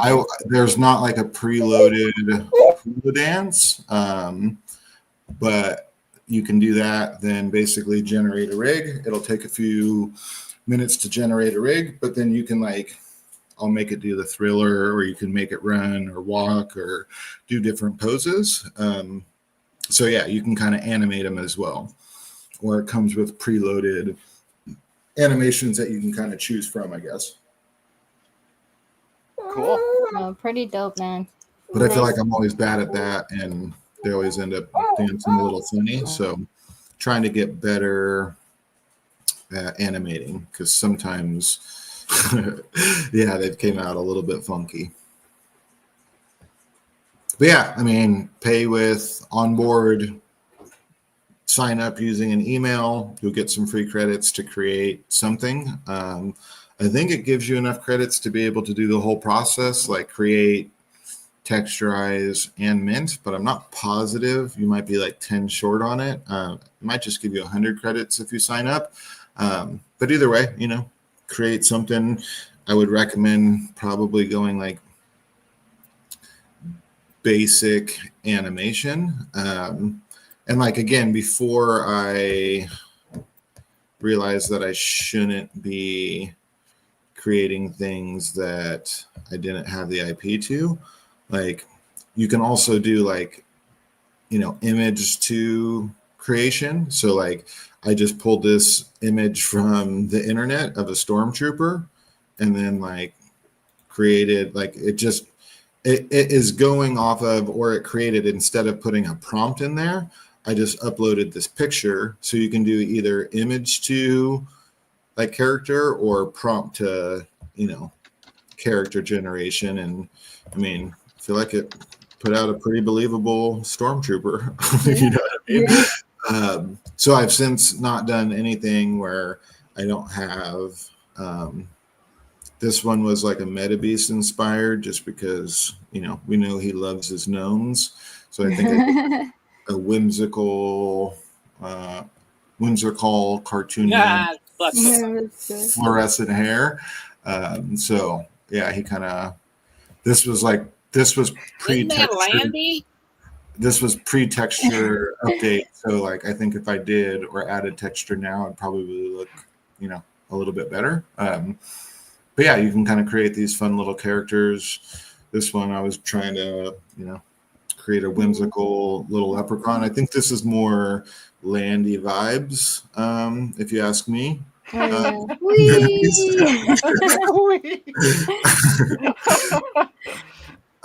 don't know what the texture turned out on this guy, but yeah. This is like this was like the first version of Lucky Charms. You got giggles texture. too. Landy. That's giggles. So they got a lot better as far as like the texturing. And they put out an update, I don't know, a couple weeks ago. So the last couple were very much. Did it really make me start over on that, or did it? Oh, okay, here we go. So generate animation. So do you want it to run, walk, just be an idle pose, slow run, or do the thriller dance? No. Thriller. So we'll go thriller and see what happens. And see if she can actually get it, or if it's going to turn out a little bit funky. Then we can get done, and you can show us the Readyverse Metabeast. I had a question. Have you tried, because you said you can also put like images. Have you tried to put in like a picture of yourself and see what it would create, like a portrait? Not me, me personally, but I have seen other people do it.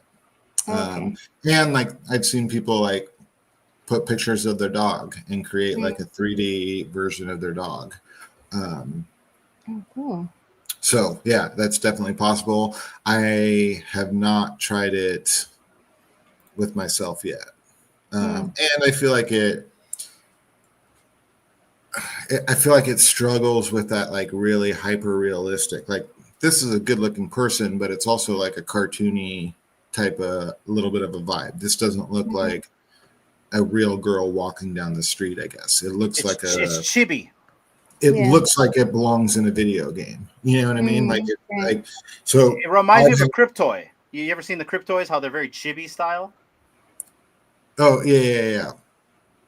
I have a hard time with like really trying to figure out how to get that like incredibly like realistic vibe. So like Omi-Wan had sent me some stuff for like the persona he's created for Junie, Dave's AI bot, and I know like Omi-Wan has created a lot of those different graphics or images for Junie, and it's harder for me to get that like realistic looking like character as opposed to like more, you know, game ready or like kind of cartoony versions of it. And I don't think it's bad. I think this looks amazing.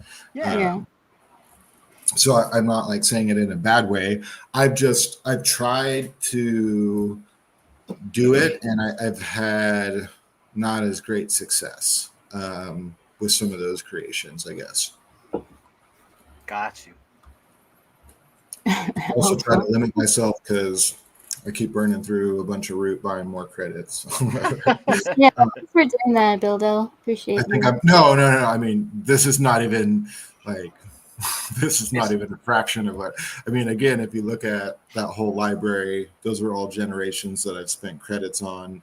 Not to mention what I've minted. I think I'm like the number 2 holder of altered state assets. So like minted the second most out of anybody in the ecosystem. So I've had a lot of fun with it, and I enjoy doing it. So like, don't even stress on it at all. Hopefully this, turned out like something that you would say, hey, I actually could see myself running around like that.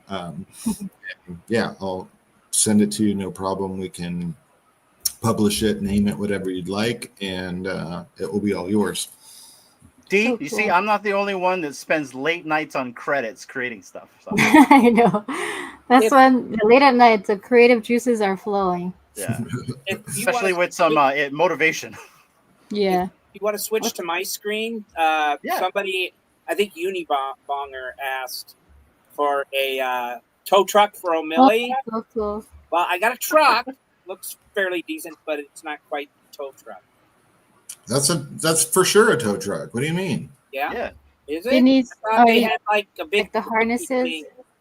Thing on here. Okay. Well, then there you go. It's the beginnings of it. Yeah. I'm getting Tonka vibes, but it's cool. Yeah, it's like a Tonka truck. It's like it's. Well, I haven't added texture either. Cool. And somebody, G Lo? G-Lo, yeah. Was wanting some sort of gamer character. I asked them if you still want to send a brief description in the chat, and I've got some credits. I'll see what it'll make for us as well. Yeah, shout out to G-Lo. He's another Hawaiian that's a content creator in the space. Gee. So, all I need is a simple description, or if you have an image that you have to see better. Actually, both is probably best. I need to rig this better. This did not work out as good as I wanted. I definitely need to rig better. Okay, let's see that. What's it look like? I mean, so it's like I feel like it's where you put those things kind of determines like where it goes. I love it. Oh my god. It's like she's doing the chicken dance. It's perfect, Bildo. That's like the native call right there. That's perfect. D, is this like some dance you did back in the day? It's the birdcage dance. Yeah, so I got to work on that. I'll make it better. Perfect. But yeah, I mean, even so, like, just you can kind of see like it's just a simple prompt of something very basic that I don't think you're an actual hula dancer wearing a grass skirt, D, but when I hear Hawaii, that's kind of what I think of sometimes. So from an idea in a head to a simple prompt to a fully rigged, ready to go in-game asset, ready to do whatever you want with. So and this is cool because now anybody in the space can create their own IP, right here, like your own characters, make them fully rigged, mint them on the blockchain, and then play around with them in Promptopia. Yeah, no, absolutely. It's cool. Yeah, you'll be able to create prompt new clothes as well, from my understanding, and be able to like equip it. So even if you love this outfit, but it's like, can we drop the grass skirt and maybe put some jeans on? Or, hey, it's actually kind of cold and I need more than like a coconut bra on. Can you give this girl a shirt, please? I'll forewarn you, my party bear is not wearing any. But it's a TMI. bear, right? So Yeah, so that's Altered State. very cool. Cool. Yeah, thanks. Thank you for Bildo. showing us, Bildo. Yeah, no, absolutely. All right. Did you want to show Metabeast's screen? Yeah, Maybe- for sure. Okay. Did you want to show us that or no? Oh, no. Yeah, sure. What am I showing? Readyverse? Well, Your I don't show, know if man. you You had tell us. anything else to Right. share on Altered Quick. State. All right, real quick. I'll show you a couple things that I made, and then we'll get going.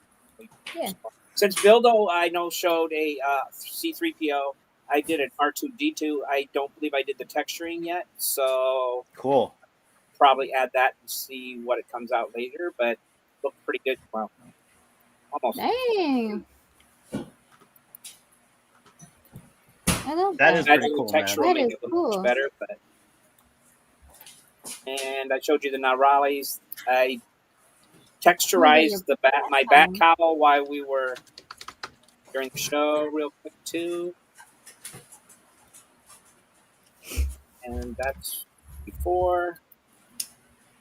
After I kind of like that extra purple glow going on. Yeah. So now I can take Oh, that it's on and put one it on my side. beast. I did it via Photoshop tools, but I could actually go put it on him now for real in Blender. And yep, I did a no. Yeah, I Did love you the do a little mustache? that you do. Oh yeah, the Naralis. And I like I love said, those whoever, if the person who bought one is listening, thank you very much. I never in a million years did that. D, it's Brandon. Yeah, This it guy. is. Oh, before he shaved off his. I have a beard. friend that looks like this gnome, and I'm not joking. Mhm. I'm Oh, not really? joking. He's a Yes. short guy, very short, that has this long freaking beard, and you just gotta put that hat on him, and that's it. You have eyes like this or like this? Like that. He's yours if you want him. I can send it. But I'm just saying, yeah, we have a But- friend that looks like the gnome. Depends how many beers he's drinking. All All right, so Bildo, All right. I sent you a code if you want to try that. I can't get in. Readyverse isn't launching for me right now. Oh, fuck. Damn. Oh, All right, real all quick, Okay. if guys, if you want, go and follow Altered State on their X account right here.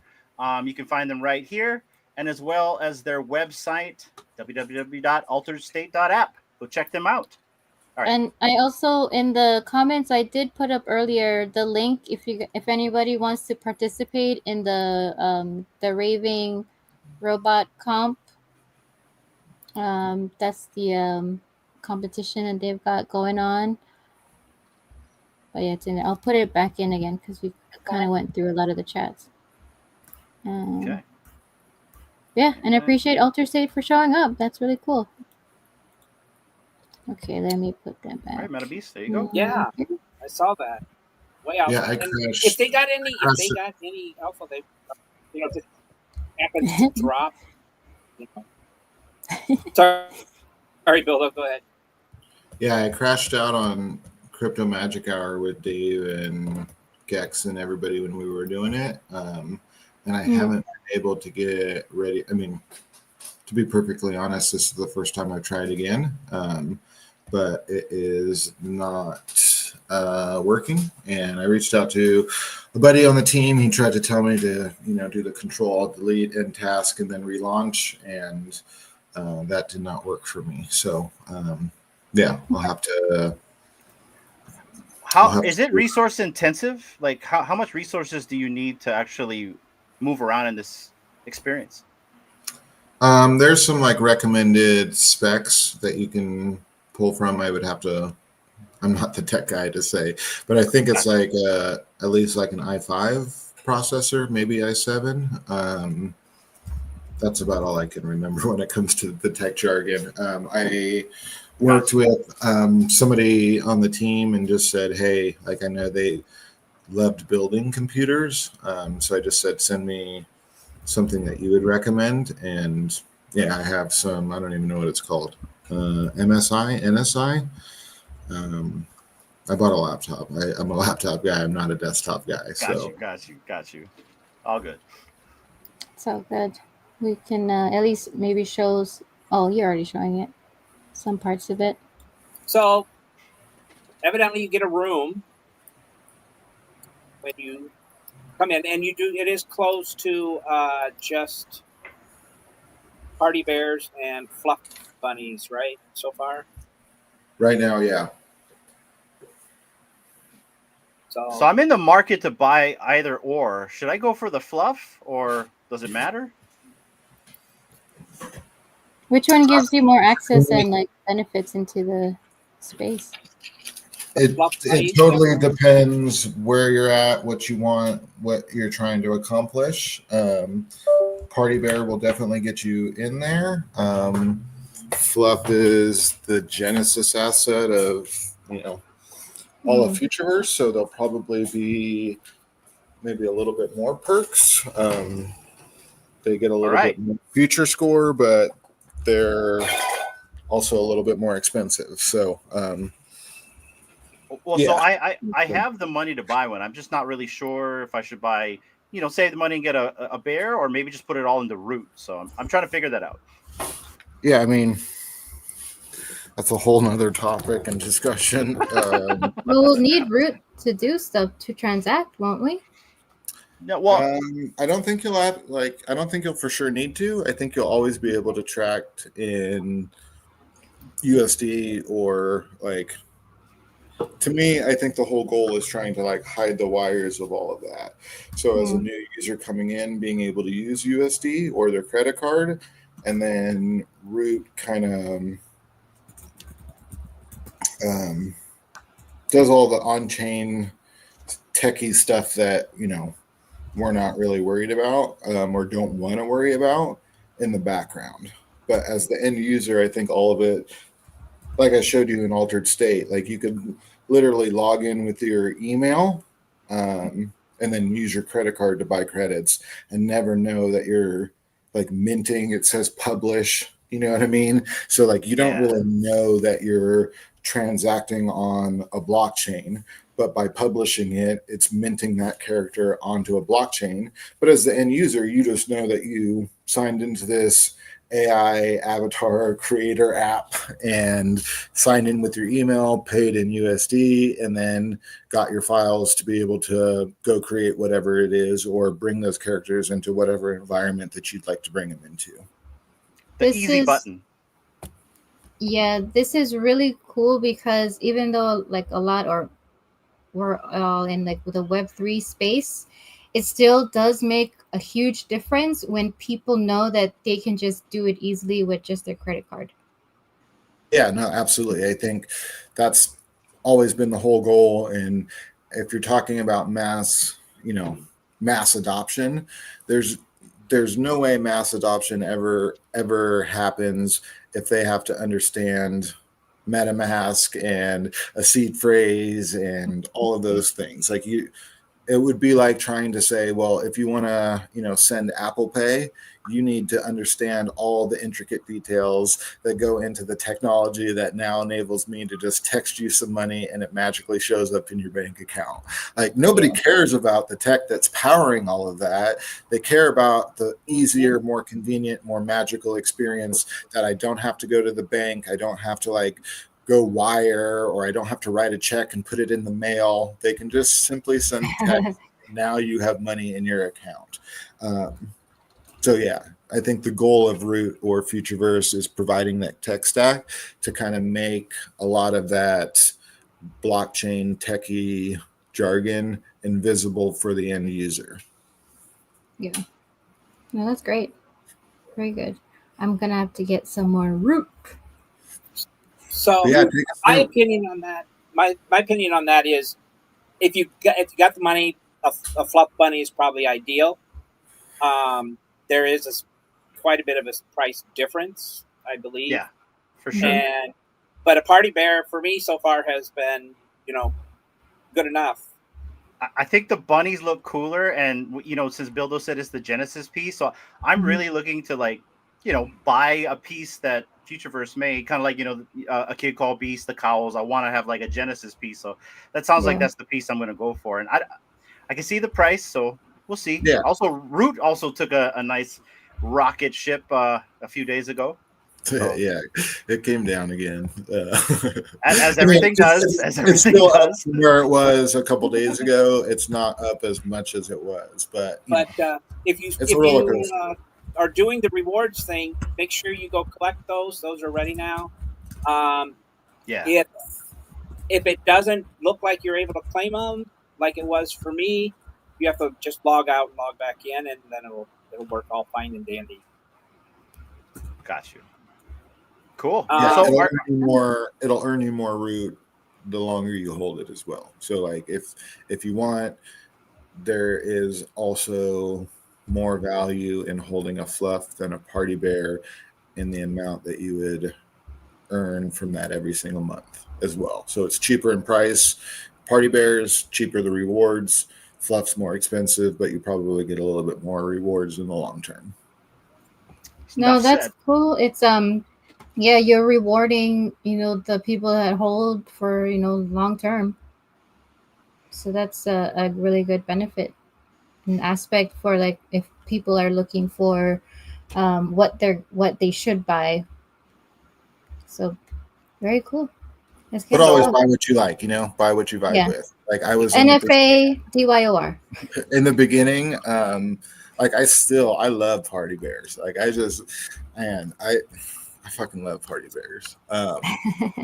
But I have grown to love fluffs more probably. But in the beginning, I think fluffs were a little bit out of my reach. And I think when I came in, they were like 4 ETH or something like that. I'm like, I can't do that. And I ended up buying a party bear at I think the first party bear I bought was somewhere around an ETH. Wow. And I still have it to this day. I love it. Yeah, I love party bears. So yeah, I'm really excited to see how some of the lore kind of continues to play out with all of the different assets within Futureverse. So since we're looking at, I'm assuming this room right here, is this the only construct that you can move around in, or can you go outside? Nope. But you can move. My interactions with objects doesn't seem to be working the best because you can pick things up, move it around, and then you got an inventory. But one of the first things you'll come across is on the ground, piece of paper, and it says "Ready for riddles." 5 hidden stencils, 5 cryptic rhymes. Find one and return. Receive the next lines. The first in this room, amidst idle scrawl, not copper, crystal, nor jade on the wall. So you got to figure that out, and I haven't gotten past the first ones yet. So, yeah, I got you, Metabeast. I'll get you in contact with some people that'll help you out. That reminds me of when they had the Quest Mess thing. Yeah. I mean, it's really cool. Very much inspired by Ready Player One and having to go on these hunts and solve different riddles and find different things to kind of progress. And this isn't even the game. You know what I mean? This is just as Metabeast will probably show you, it's just an interactive launcher that you can launch a bunch of different experiences from. So and you got your learning or your help topics here. Tell you how to move things around, like I mentioned, you can do. Oh, cool! Like a little tutorial. How's the controls? Is it smooth? It is. I will say this: the first few times I was coming in here, my mouse was way overcorrected. I mean, I could not center in on something very easily because it kept, if that makes any sense, overshooting constantly. So then there's explore your inventory, which I opened a little bit ago. There's different things you can add here. I was trying to find something fitting. So how do you get stuff in your inventory? Where does it come from? This was all given to us. So like for holding a bear? Some of those are like just free items, and then like based on what you hold, you can also have like more. Like I probably, he has 9 pages. I think I had 14 pages of inventory. So like based on the things that I hold in my wallet, have also given me different items that I can place within the game as well. Oh, cool. Probably because he has a fluff bunny. They probably came with more stuff. Well, like goblins, like the amulets that we had, APHA characters, and there's like some environments that I can go in that Metabeast probably can't go in either. So I really wish I could pull it up. But yeah, sadly I can't right now. Sorry about that. It's okay. I should have prepared, but it's been a busy couple days.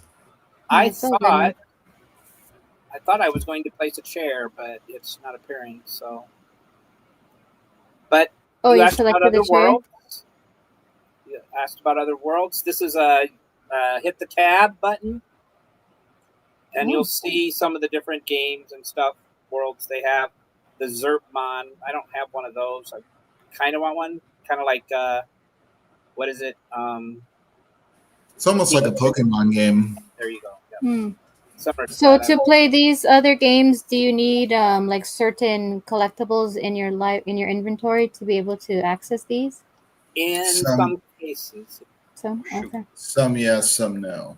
So your easiest way into any of this right now is a goblin. They are the super cheapest of everything. I mean, like a few dollars. And then you can, if you play, it's an AI run game. They just battle to the last goblin. But you can earn junk and win enough. You can turn 100. You can turn 100 junk in for another goblin. So it's kind of fun. I played every now and then. He's ready for that. How fun is the Racers game? Have you guys tried that? Yes. Yeah, I'm actually, so like it's, an on-chain racing game, and, the blockchain doesn't lie, and it will show the first recorded winner going to my wallet address. So once the game launched, we were all super excited and got in it. We were streaming it in Discord. It was a lot of fun. Now let me ask you, do you have a racer or do you have an ATEM card? So those are different, but I hear that's going to be okay. So it isn't that. But yeah, I have a ton of like racers or carts. Like they're more like, as you can see in the preview, and or if you like click into that experience, like if you just like if I don't know if you want to click. Yeah, it's not coming up. Is it? It might not be one you can visit then.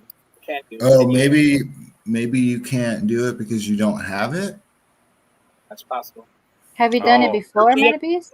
Funny phone reason. Yeah, because like for me, that'll only like I can press launch and it takes me into like this garage. But like go to like Arcadia. Arcadia is awesome. You can launch that. But like this is like the preview. You had to have a pass, didn't you? But I mean, I don't know if you need a pass to even launch it like that, but can you launch it?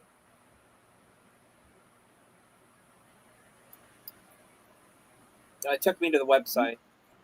Oh. It wouldn't launch. I don't know if it's because of my computer. It doesn't take you in because I know I can go to Third Kingdom. No, for whatever reason, it wasn't. So you can't. That's interesting. So like, but Third Kingdom, you have like surreal escapes and stuff like that, so you can. Yeah, no, that's what I'm thinking of. So yeah, like can you launch that? No, Is it and 13? here's the weird thing, because I have been in there. I've seen the different Yeah, put you on top of the lighthouse. lost in the ooze, and Yeah, yeah, yeah, yeah. that's a, what, you That's land on one of the interesting. prisms or something. I've been there, but I don't know why it does. Yeah, that View is definitely. probably So That's essentially, you're probably supposed to be able to launch to these different things from this page it, and not have to go back onto like. correct. Yeah. Okay. So like when I'm in there, I it might be can. going in. I see a portal. I It's feel that like AOL. It's that AOL modem of yours. I feel like it doesn't do well when I'm stream. And anytime I've streamed, like Yeah. it's worked perfectly fine if I'm just playing it. But yeah, now it launched. So like this is like it's not launching you. This isn't the actual game that you're playing. But in the same way that you launched into that first room and you kind of got like an instructional, like here's how to navigate, here's how to do different things. It's kind of like brings you into an interactive space of what the world looks like, but gives you kind of what the game is all about. So you can kind of explore and get a feel for a game and like learn different things about the particular game without launching the game. So he's not in the Third Kingdom game right now. He's in this like interactive environment that showcases what the Third Kingdom is about, if that makes Oh, sense. like a preview, yeah, Yeah, of what you yeah. could do and It's see. Starting it's doing point. the jerky thing, moving my mouse. I see something going in and out of that cave down there. That would be a mine. Oh, the mine. Yep, you mine ooze, gems, Oh, gems, yeah. alloy, gold, stone. It's very cool though. Gain I prestige, love the which gives graphics. mycelium, which then there's It's a strategy sim. two options to convert it to fruit. Mm. Whatever, something, and eventually. Was it mycelium, right? Mycelium, yeah. I literally got into the Third Kingdom, the game, 2 days ago. So I got to go back and check because it's been more than 6 hours. Oh, understand why my mouse is not so sensitive in the room, but is. Yeah, I think that lag because we're streaming while you're also sharing. Yeah, the streaming, sharing, all of that. See, that will actually launch the game if you go in and Oh, press. it does. Into the portal? Yeah, so if you press that F button and travel into it, it will launch the game experience. Be prepared to crash. Just saying. Well, Just 'cause it's- it may be stuck here. So we need a lot of RAM then. Very, very, very resource intensive. Again, like it's Seems never. like, yeah. I've ran every single experience that I've had, absolutely zero issues the entire time, outside of when I've tried to stream it. Anytime I'm streaming it, or like on, YouTube, sharing a screen and streaming, that's the only time I've ever had any issues with it. And I believe you. When we do like Viviverse streams, I have to like close certain things and kind of like start things up in a certain order. If not, I'll crash the entire stream. That's where I'm like, I don't know if I just haven't figured it out. And again, like I'm not the guy that's gonna figure it out. Right. I just need somebody to tell me, like, okay, if you want to do it, here's the steps that you need to do. But yeah, that's the only issues that I've ever had. So yeah, there you go. You're back out. Yep. Yeah. Okay, so can you go to like the different spaces? So you get the gist, like these are the different games that you kind of experience. Yeah. I'm curious. You know what? I have not been to spaces. I love this part where it looks like someone's on the deck and they're like swiping through what they can go to and then click it and they're there, like in a in a movie they show that. That's really cool. So like this is where like what you were asking about, Hanano, like I would assume I have access to a lot more of these spaces than what Metabeast does. Because of the fluff. No, not even like the fluff. Like because of goblins, because of AFA characters, because of a variety of different assets. That you own. Burrows. Like, and I don't have all of them. Like, I don't have a cool cat, but there's like a cool cat space like this that he just entered in. This is like a free version that like anybody that's going to be accessing the game.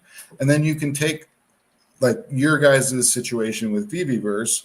Like I'm trying to put it in terms that you guys would kind of get, but this would be essentially like a starting canvas that then you could take your different inventory and kind of customize this particular free space as your own based off of either free inventory that you have or inventory that you get from other collectibles that you own.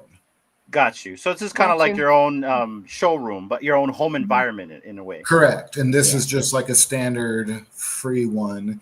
And then there's also other more specific spaces depending on the collectibles that you own. Like I said, I don't have a cool cat anymore, but there's like a cool cat space that you could, decorate as your own with all of the cool cat environment that you, or whatever inventory you have for cool cats. So it's kind of like, I guess, kind of like the Viviverse where you can kind of customize your own spot, but there's a variety of different, like, I guess you're not starting from scratch. And I don't know if, like, I think Vivi's starting to do different things with that to where it's giving you, like, more just like, hey, you want a warehouse or you want a mansion, whatever it may be. Like, they're giving you somewhat of a starting ground. Yeah. What do they call it? Predefined environments. Yeah. So, like, that's, I guess, these are those versions of it. The home space. Mm-hmm. Perfect. So, can we walk outside with this or no? The outside's just kind of like for looks. Yep. I mean, I think currently it is just an outside space. I think once like Promptopia, I guess my understanding or my vision of it would be, you could then have access to like outside of that land and kind of create more of the surrounding, you know what I mean? And or control that environment of like make it nighttime, make it, you know what I mean? Whichever. So so all the different environments do show up, but you just, you don't have access to them. How's but you have the gem distillery, I think, because you have a goblin. I think that's a goblin related one, but maybe not. Maybe it's an amulet related one. Go ahead. Burrows, but if you have burrows, you can get into burrows. Snoop Dogg Studio. So my question was regarding this particular screen we're looking at. So will it only show you what you have access to, or is there something that you can hover over and it'll show who's able to access? Yeah, so it's showing all the different ones that are available right now, but Metabeast for him to go. Like the milk chug, that's the Cool Cats one. Mm-hmm. Like, See down here it says buy. It looks like so I don't have access. Yeah, so it'll show you like if you don't have access to it, then you can buy the asset to be able to get access. Oh, got it. Okay. So we'll stop in this one. And that makes it easier. That's the original room. So, but just like blank. To look familiar, people. It looks like the end room in Ready Player One. Ready Player One, yep. So you could create that like not Parzival, but what's the creator's name? I'm blanking on his name right now. Klein? No, the creator of the game. Yeah, I'm blanking on his name too. I'm blanking on his name. But like at the end of the movie, like when he gets the final like prize, they take him into like what we think of as his childhood room. So this is like a blank canvas of that childhood room. That's also like when you get into the Readyverse where Metabeast started out this whole thing, that was the same room. So like you can see now he just placed that he put a volcano in the room. So it's like you don't have to craft or create.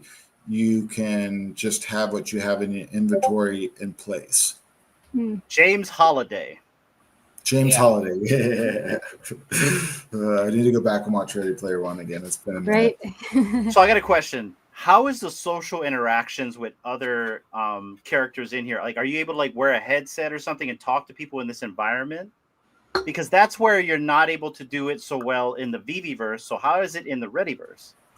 Yeah. So I don't know if Metabeast wants to back out of this real quick, and I guess I could show you like the social aspect of things. Where are we going?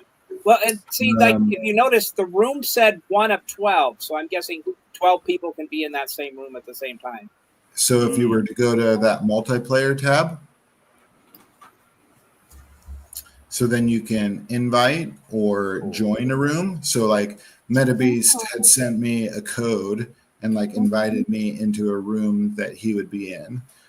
So once you're in that room, like you have full audio as well. So he'll be running around as his bear and I'll be running around as one of my fluffs. And while we're in the game, in the same way that we're talking right now, we would be able to be having a full-on conversation of like, hey, can you go do this? Yeah. Or, hey, come over here, let's take a picture. And it's like, you know, posing for a picture within that environment. So once you're in the game with other people, it's full audio.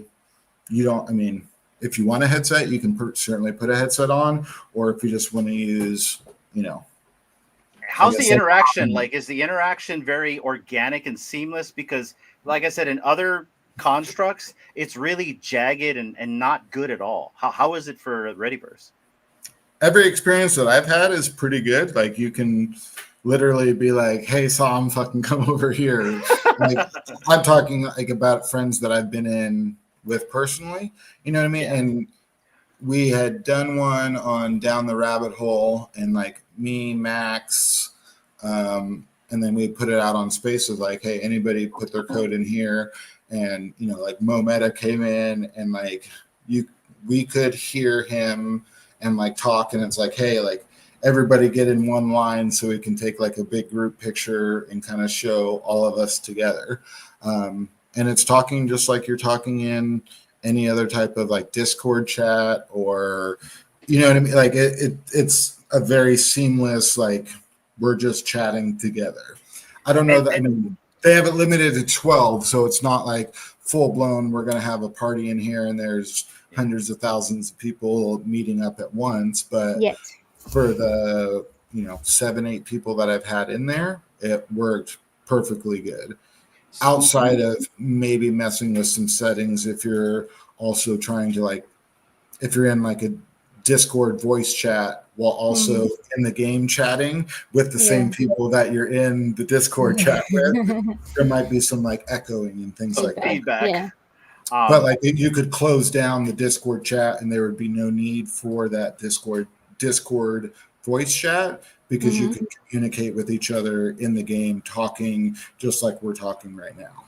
And That's you see, so cool. now that is my big thing about these virtual worlds that we're all going to be able to interact in is the social aspect has to be good, has to be fun, it has to be a good experience. And I just don't want to. I'm just going to say other experiences. It hasn't been fun for me, and so if I can be in Readyverse and talk to you in Metabeast like I'm having a natural conversation, either just through my microphone right here or at a headset, then that's really good for these guys because then I really believe that for mass adoption to come for these things, the social aspect of it has to be streamlined. Yeah, this 100%. I mean, I think they've talked about like being able to host like, so these are all individual spaces that we're seeing. So he's on like the Aether world right now, which is like a, you know, like soccer world that we have as part of Altered State as well. It's really cool environment. I love it. That is just one particular space, and you can have up to 12 people. The next evolution or the next step within Readyverse is what they call like strongholds, and those will be like community driven.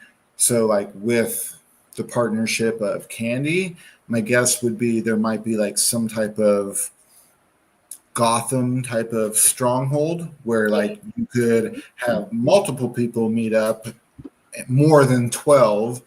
And like we've seen, there's a piece of land or a background in Fluff World called Mystic Valley, and we've seen like a big giant space of what Mystic Valley actually looks like, not just like the square background for our PFP, but then that square background of our PFP expanded into a giant space. And Aaron's very much said like the goal would be to, hey, we're going to be hosting this space. Everybody come into the Mystic Valley Stronghold and meet there so we can all have this conversation together. You know what I mean? So like that ultimately is the end goal. I know that it's being worked on, but we haven't like, this is the first iteration. The next step would be, and we've seen like them partner with Neo Tokyo, with Shibuya City. So like to me, all of those different places would be different like community strongholds where it's almost like a central place for the community to meet up. And then you guys can, you know, go and do your own thing in these own little separate spaces, or launch different experiences together of like, let's go to Promptopia and create these crazy worlds together, or see what we can build together, or hey, can you help me in this particular space to kind of customize it the way that I want to. So yeah, this is the first version of it. And this is something I've not ever seen. It's probably not interesting to most people, but kind of is to me. How this barrier, you can literally see the barrier. Usually, if you can't go beyond a certain range, you just can't move. This seems a little more Matrix-y or something. I kind of like it, actually. Yeah. Like you've reached your perimeter. Yep. But like I said, usually it's just an invisible wall, and you can't move any further. Yeah, what I really want to see is the evolution of like, say, YouTube and Spaces in this type of construct where we're streaming inside Readyverse, and you know, everyone's interacting in that. I can see Spaces in this type of thing. Do you see Spaces evolving into the Readyverse? Yeah, I mean, I think now everything is launching. So like this is Racers, like the showroom, even though he might not have a cart and all of that, it like gives you a preview of like what you would be racing, or the gameplay of what you would need to be able to do to create. So it kind of gives you a little tutorial of the game in an interactive space, as opposed to just like, this is an interactive, you know, racing game where you can do this, that, and the other. It like brings you into that environment, you know, like it's just a more immersive type of a launching experience. So like you can go to Epic, you can see, you know, or read a quick bio about what a game might be. This just takes it to a step further and makes it a little bit even more interactive. And then, you know, if this game looks fun, you can walk up to that portal, press F, and it portals you into that game, and it launches to the game. So just a more interactive game launcher, I guess you could say. But like Metabeast mentioned in the beginning, there's also like gamified ways to make this launcher to where you can go on hunts and explore different spaces or games that you might need to collect an item from to be able to complete the hunt within this launcher. So it's a gamified, but not an actual game, I guess. Have you, Hanano, in your Bear Bunny decision, all bees, weighed in the factor of a brain? I have weighed in a factor of a brain as well. And I decided to mint the think agent instead. So, because that's one of these, and there's a Genesis and a Gen 1 or 2. Oh, I remember these. I remember when they first came out, but I just didn't jump on them. Because I actually remember Bill and Gex back in the day when they had their spaces and they talked about this kind of stuff. But yeah, I've considered that, but I'm kind of just looking at the Fluff and the Party Bear right now. All this stuff is really cool. Yeah. It's making me want to go back and just like at least be in the Third Kingdom and just play that until I have like and go back onto this when it's open to everybody and collect stuff from my inventory. This is so cool. And Tradeverse is where it's their market. This is the Tradeverse. Yep. I saw it. Yeah, I think their market's pretty cool. Yeah. I imagine you'd be able to probably purchase through their market from here someday at some point. Have you used Tradeverse? I have on the browser anyway.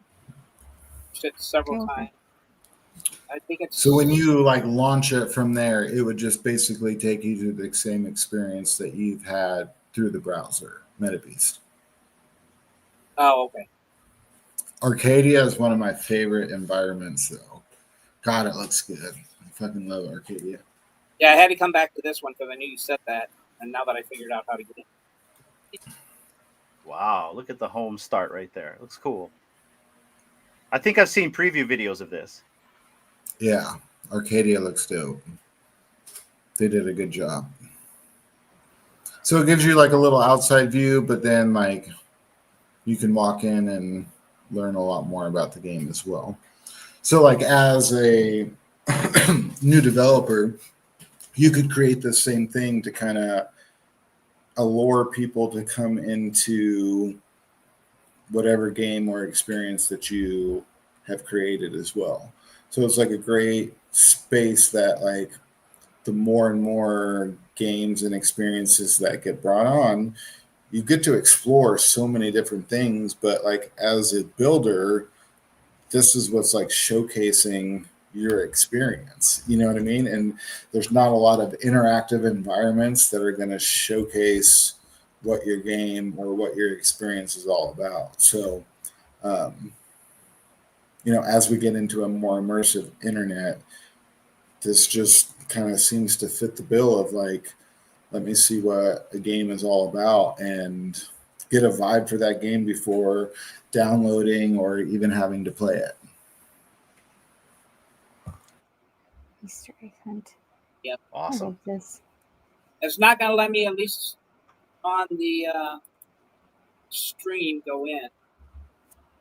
Oh yeah, you're gonna top off. No, it won't let me go wherever that takes me.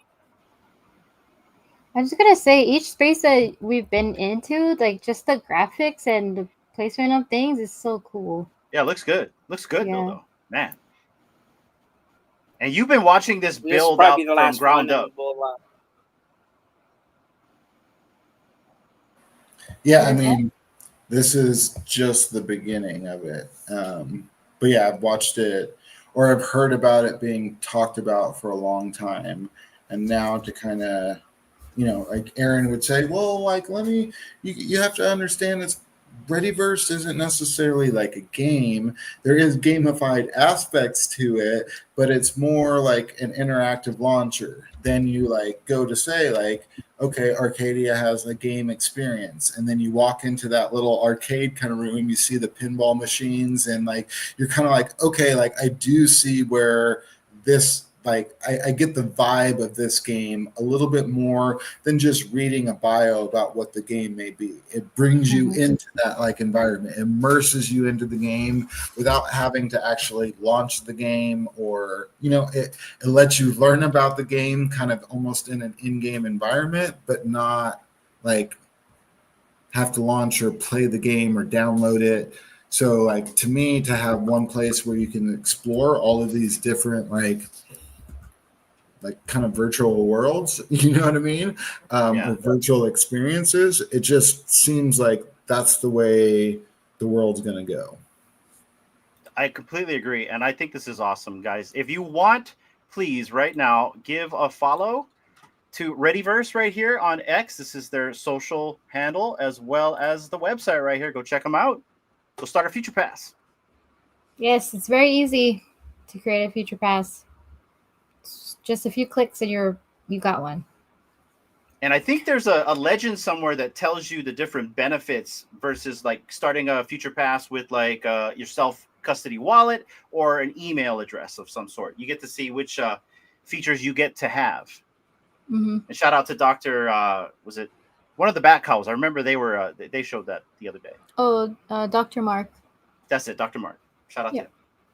Very informative. Dude, Dr. Mark's impressive. I like him. Heck yeah. This has been phenomenal, guys. I can't wait for everyone else to be able to get into the Readyverse and just be able to socialize. And when they put out more updates and oh, he's like magic. He disappeared. Oh. We lost him. This is his segment, by the way. I feel like his computer took off. Like last time I tried to do it, my computer started making a sound, and it was like, seems like it's about to go out the space, and like no, and then like everything just shut down. So I would imagine that's what's probably happened, and he'll be back in a minute once his computer restarts. For whatever reason, I don't know if it's things that need. Yeah, he said he got rugged. For whatever reason, streaming it seems to cause some issues. Eats up a lot of resources. Mm-hmm. So that's feedback that I'm giving, but I've never had it like crash out on me when I'm just playing the experience. And it's definitely not as like, for me, it was a little choppy. It's a lot smoother when you're playing in game, I guess you could say. But yeah, if you buy either a fluff or a party bear, let me know and we'll get you in it so you can kind of experience it yourself and be your own critic on it. And that's the next step for me because I really want to get into this environment and try this stuff out. And I think the fluff is where it's at. But Metabeast, it's your show, man. Go ahead and end it. Oh, yeah. So, yeah. A few years ago, I came across the fluff world. So it has been on my radar, and then coming in and meeting you guys, and especially Bildo, has jumped me back in to discover more about it, which there's a lot to freaking learn. So, which is pretty cool. So to me, but I hope you guys enjoyed the Readyverse. I hope they open up soon for more, or that I could tell you that they were, but I can't yet. They're about due, wouldn't you say, Bildo? You think?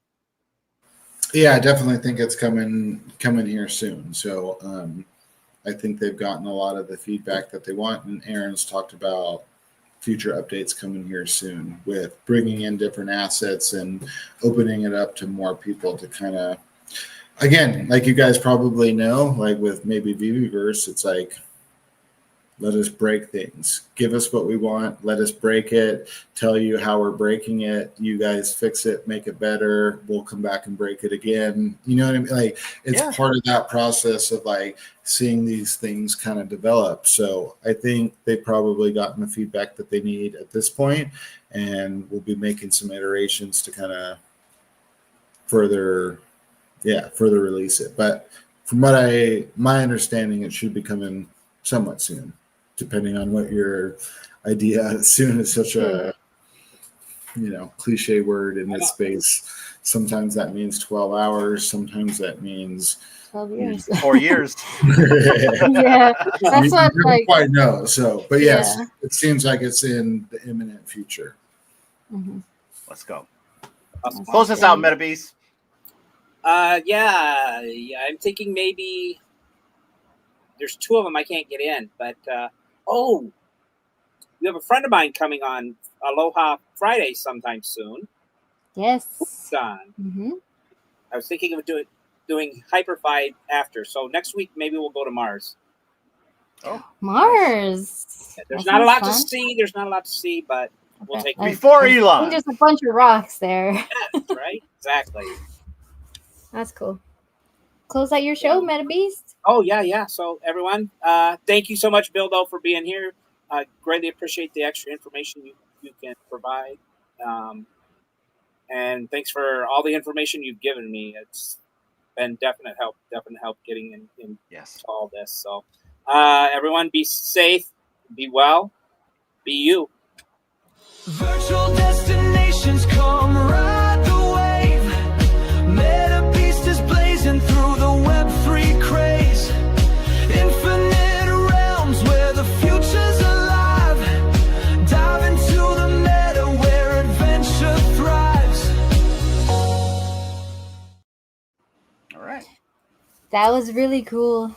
I really enjoyed that segment of yours, Metabeast. And yeah, thank you, Bildo, for showing us all that too. Yeah. Are we not live? We were still live. We're still live. We're still live. We're still live.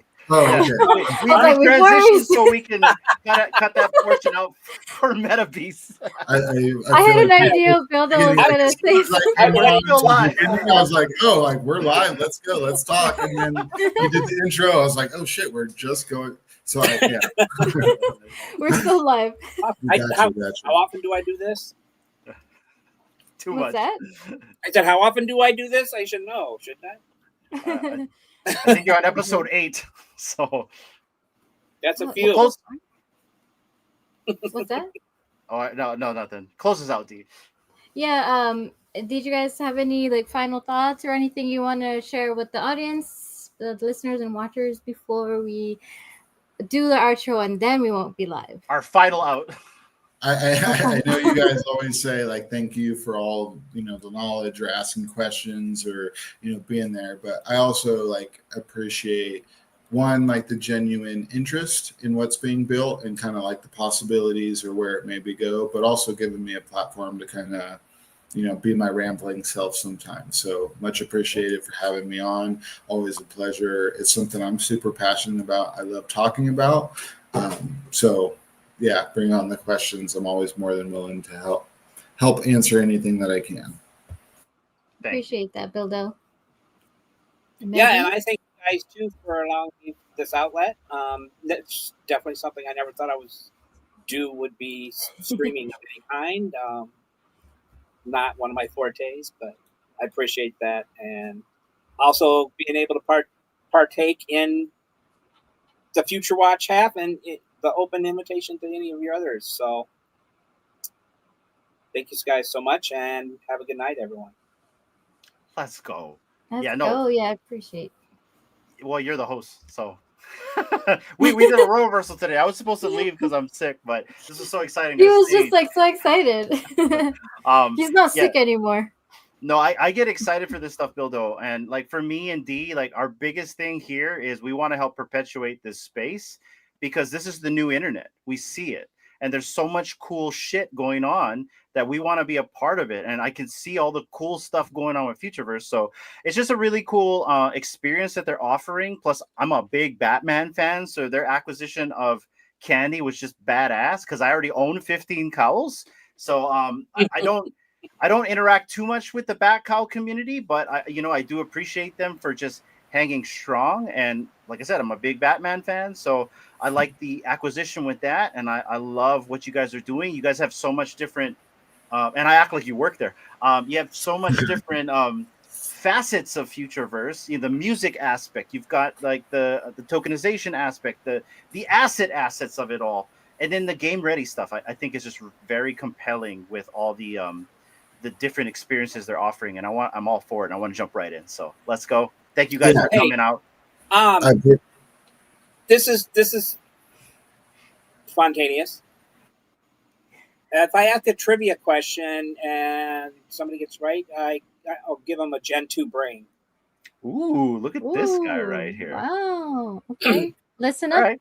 Okay, so there's kind of two parts. Out of all the superheroes, which is the most popular? And number 2, which one has made the most money? And you know the answer to this already? 2, yes. Oh, okay. We We had this discussion. For whatever reason, that popped into my head when you brought up the cows. Most popular Alright. You're superhero back, and Howell, what? and we're in probably one of the last spaces I was in with them. Then you probably know the answer. What was the But, 2 questions? The most popular superhero and Who's what? the most popular, and which one has made the most money?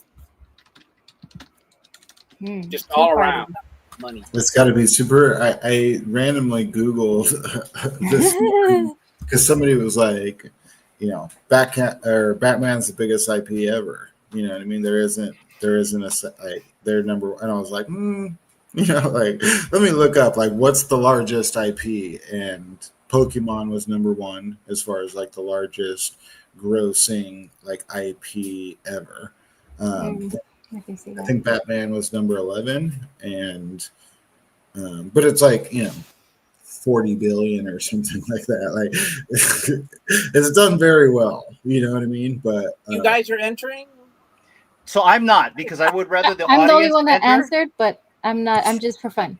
Well, I want the audience to answer, but like explain to them what a Gen 2 brain is, because they probably have no idea what you're talking about. I'm sorry to do it spontaneous too. No, you're good. Okay. Yeah, you're good. Didn't mean to. But yeah, they're all Googling it or asking AI. That's the thing. I think I have Borrow. I think I have the answer in my head, but I'm not going to say anything. But maybe after. But So yeah, what is a Bildo's Gen 2 going to give brain? you the best. I'll give you the small gist. It's an AI brain. You can use it on different characters like the goblins or the racers, and they give you certain increases on different traits or things. It has had, or it did, the Genesis gave you access to early altered state. I know the goblins use it, the racers use it. It's an AI brain, so to speak. So if you want to tell any more, please do, Bildo. It's crickets in the chat. There's 300 plus people There's watching. 300 people. Nobody's Yeah. entering but D. You guys are messed up, man. I'm just like, I just spat out Hey. 2. D might win. Do I need No. to? Should I type the question in? Is that maybe the problem? No, it's Oh, no, on the screen. It's on the screen already. Oh, okay. Yeah. All right. So So. there you go.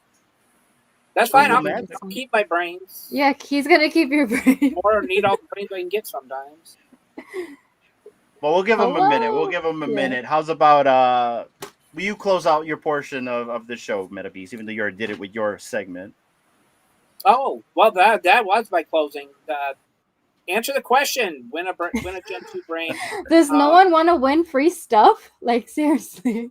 I know that ain't true. Oh, do you have to do a hashtag thingy? Is that No, right? because No. they have to just answer in the chat, right? Okay. So yeah.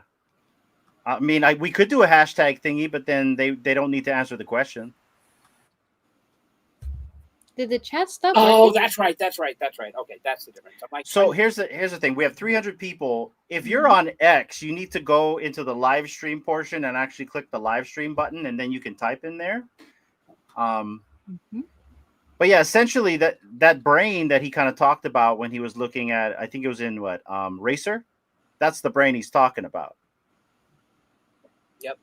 How much was one of those retail, Metabeast? They're super cheap. Yeah. Probably like $5. Super $60 maybe, I think is the floor. No, Gen 2 brains are like $5-10. What? Maybe what was I looking at then? I don't think nobody knows what a brain is. That's okay. There's no But it's zombies free. out there, no zombie audience. Well, did D get the right answer? Oh, you answered No. twice, D. You Not cheater. 100%. Not 100%. She did not. Oh. No, I answered both. Yeah. I You got answered one of both them. I'll questions. say you got one of them correct. So either Superman is the most popular hero or Batman has made the most money. I think So Superman. one of those is correct, but not That both. is correct. So I get half a brain. Yeah. No, come on. There's 307 people. I don't think anybody Where- wants a brain. Oh man. All right. Well, Well, keep your brain for the Well- next. Do another like a space or something. Metabeast. yeah, maybe I could drum up something to announce. No, I think maybe we can maybe do it on the next Future Watch at the beginning and kind of let them know what's going on. Yeah. Okay. Yeah. I was Okay. thinking some advanced warning next time. Okay. Yeah. All I suppose I'll try to give a brain away again next week. Yeah, this time I'm going to answer because I'd love a brain. Even if it's $5, I'll take a free $5 brain. Bring it here. Yeah. I mean, that's like $5 that you don't have to spend. Come on now. Right. Do you? So buy- let's use the same buy question root for with next it. week. Okay. What's that? Yep. Well, no, we're not going to do the same question because that'll get People are going to research. That's people true. All will right. have plenty of time to research. So yeah, no, it'll have to be totally something. I'm totally sick. Don't different. listen to me. Yeah. Okay. Well, we'll save it for the next time. But I appreciate you, wanting to do that, Metabeast. Yeah. Why? I figured why not? Sorry, guys, you missed out, but you had your chance. All right. So, Hinano, any final thoughts before we close out the show? Nah, thanks guys for coming on. I appreciate you guys for showing us Readyverse, Altered State, and also the audience for watching, all 300 plus of you. If you guys have any questions about anything that was talked about tonight, feel free to DM us, whether it's the AI production side, Altered State, or Readyverse. Let us know in the comments down below as well. And thanks for joining us. It's good to be back. Oh, Ronnie just came, and I wonder if he would have guessed it correctly because he's pretty smart in trivia stuff. But yeah, we'll save it. You got to come back next week, Ronnie. Tune in next week, Ronnie, early because there's a trivia thing to win a whole brain. Okay, An AI brain. An AI nobody brain. wanted. Yeah. I'll come up with something good. But yeah, I appreciate all of you guys for coming on and being on the panel. Special thank you to Bildo for coming on and sharing with us as well your knowledge. Appreciate everyone watching and listening in. And until next week, please come back. Be able to get your answers in for the question that Metabeast had, and hopefully someone wins a brain. But until next time, have a good evening or a good day wherever you are. And thank you all for watching. Until the next time.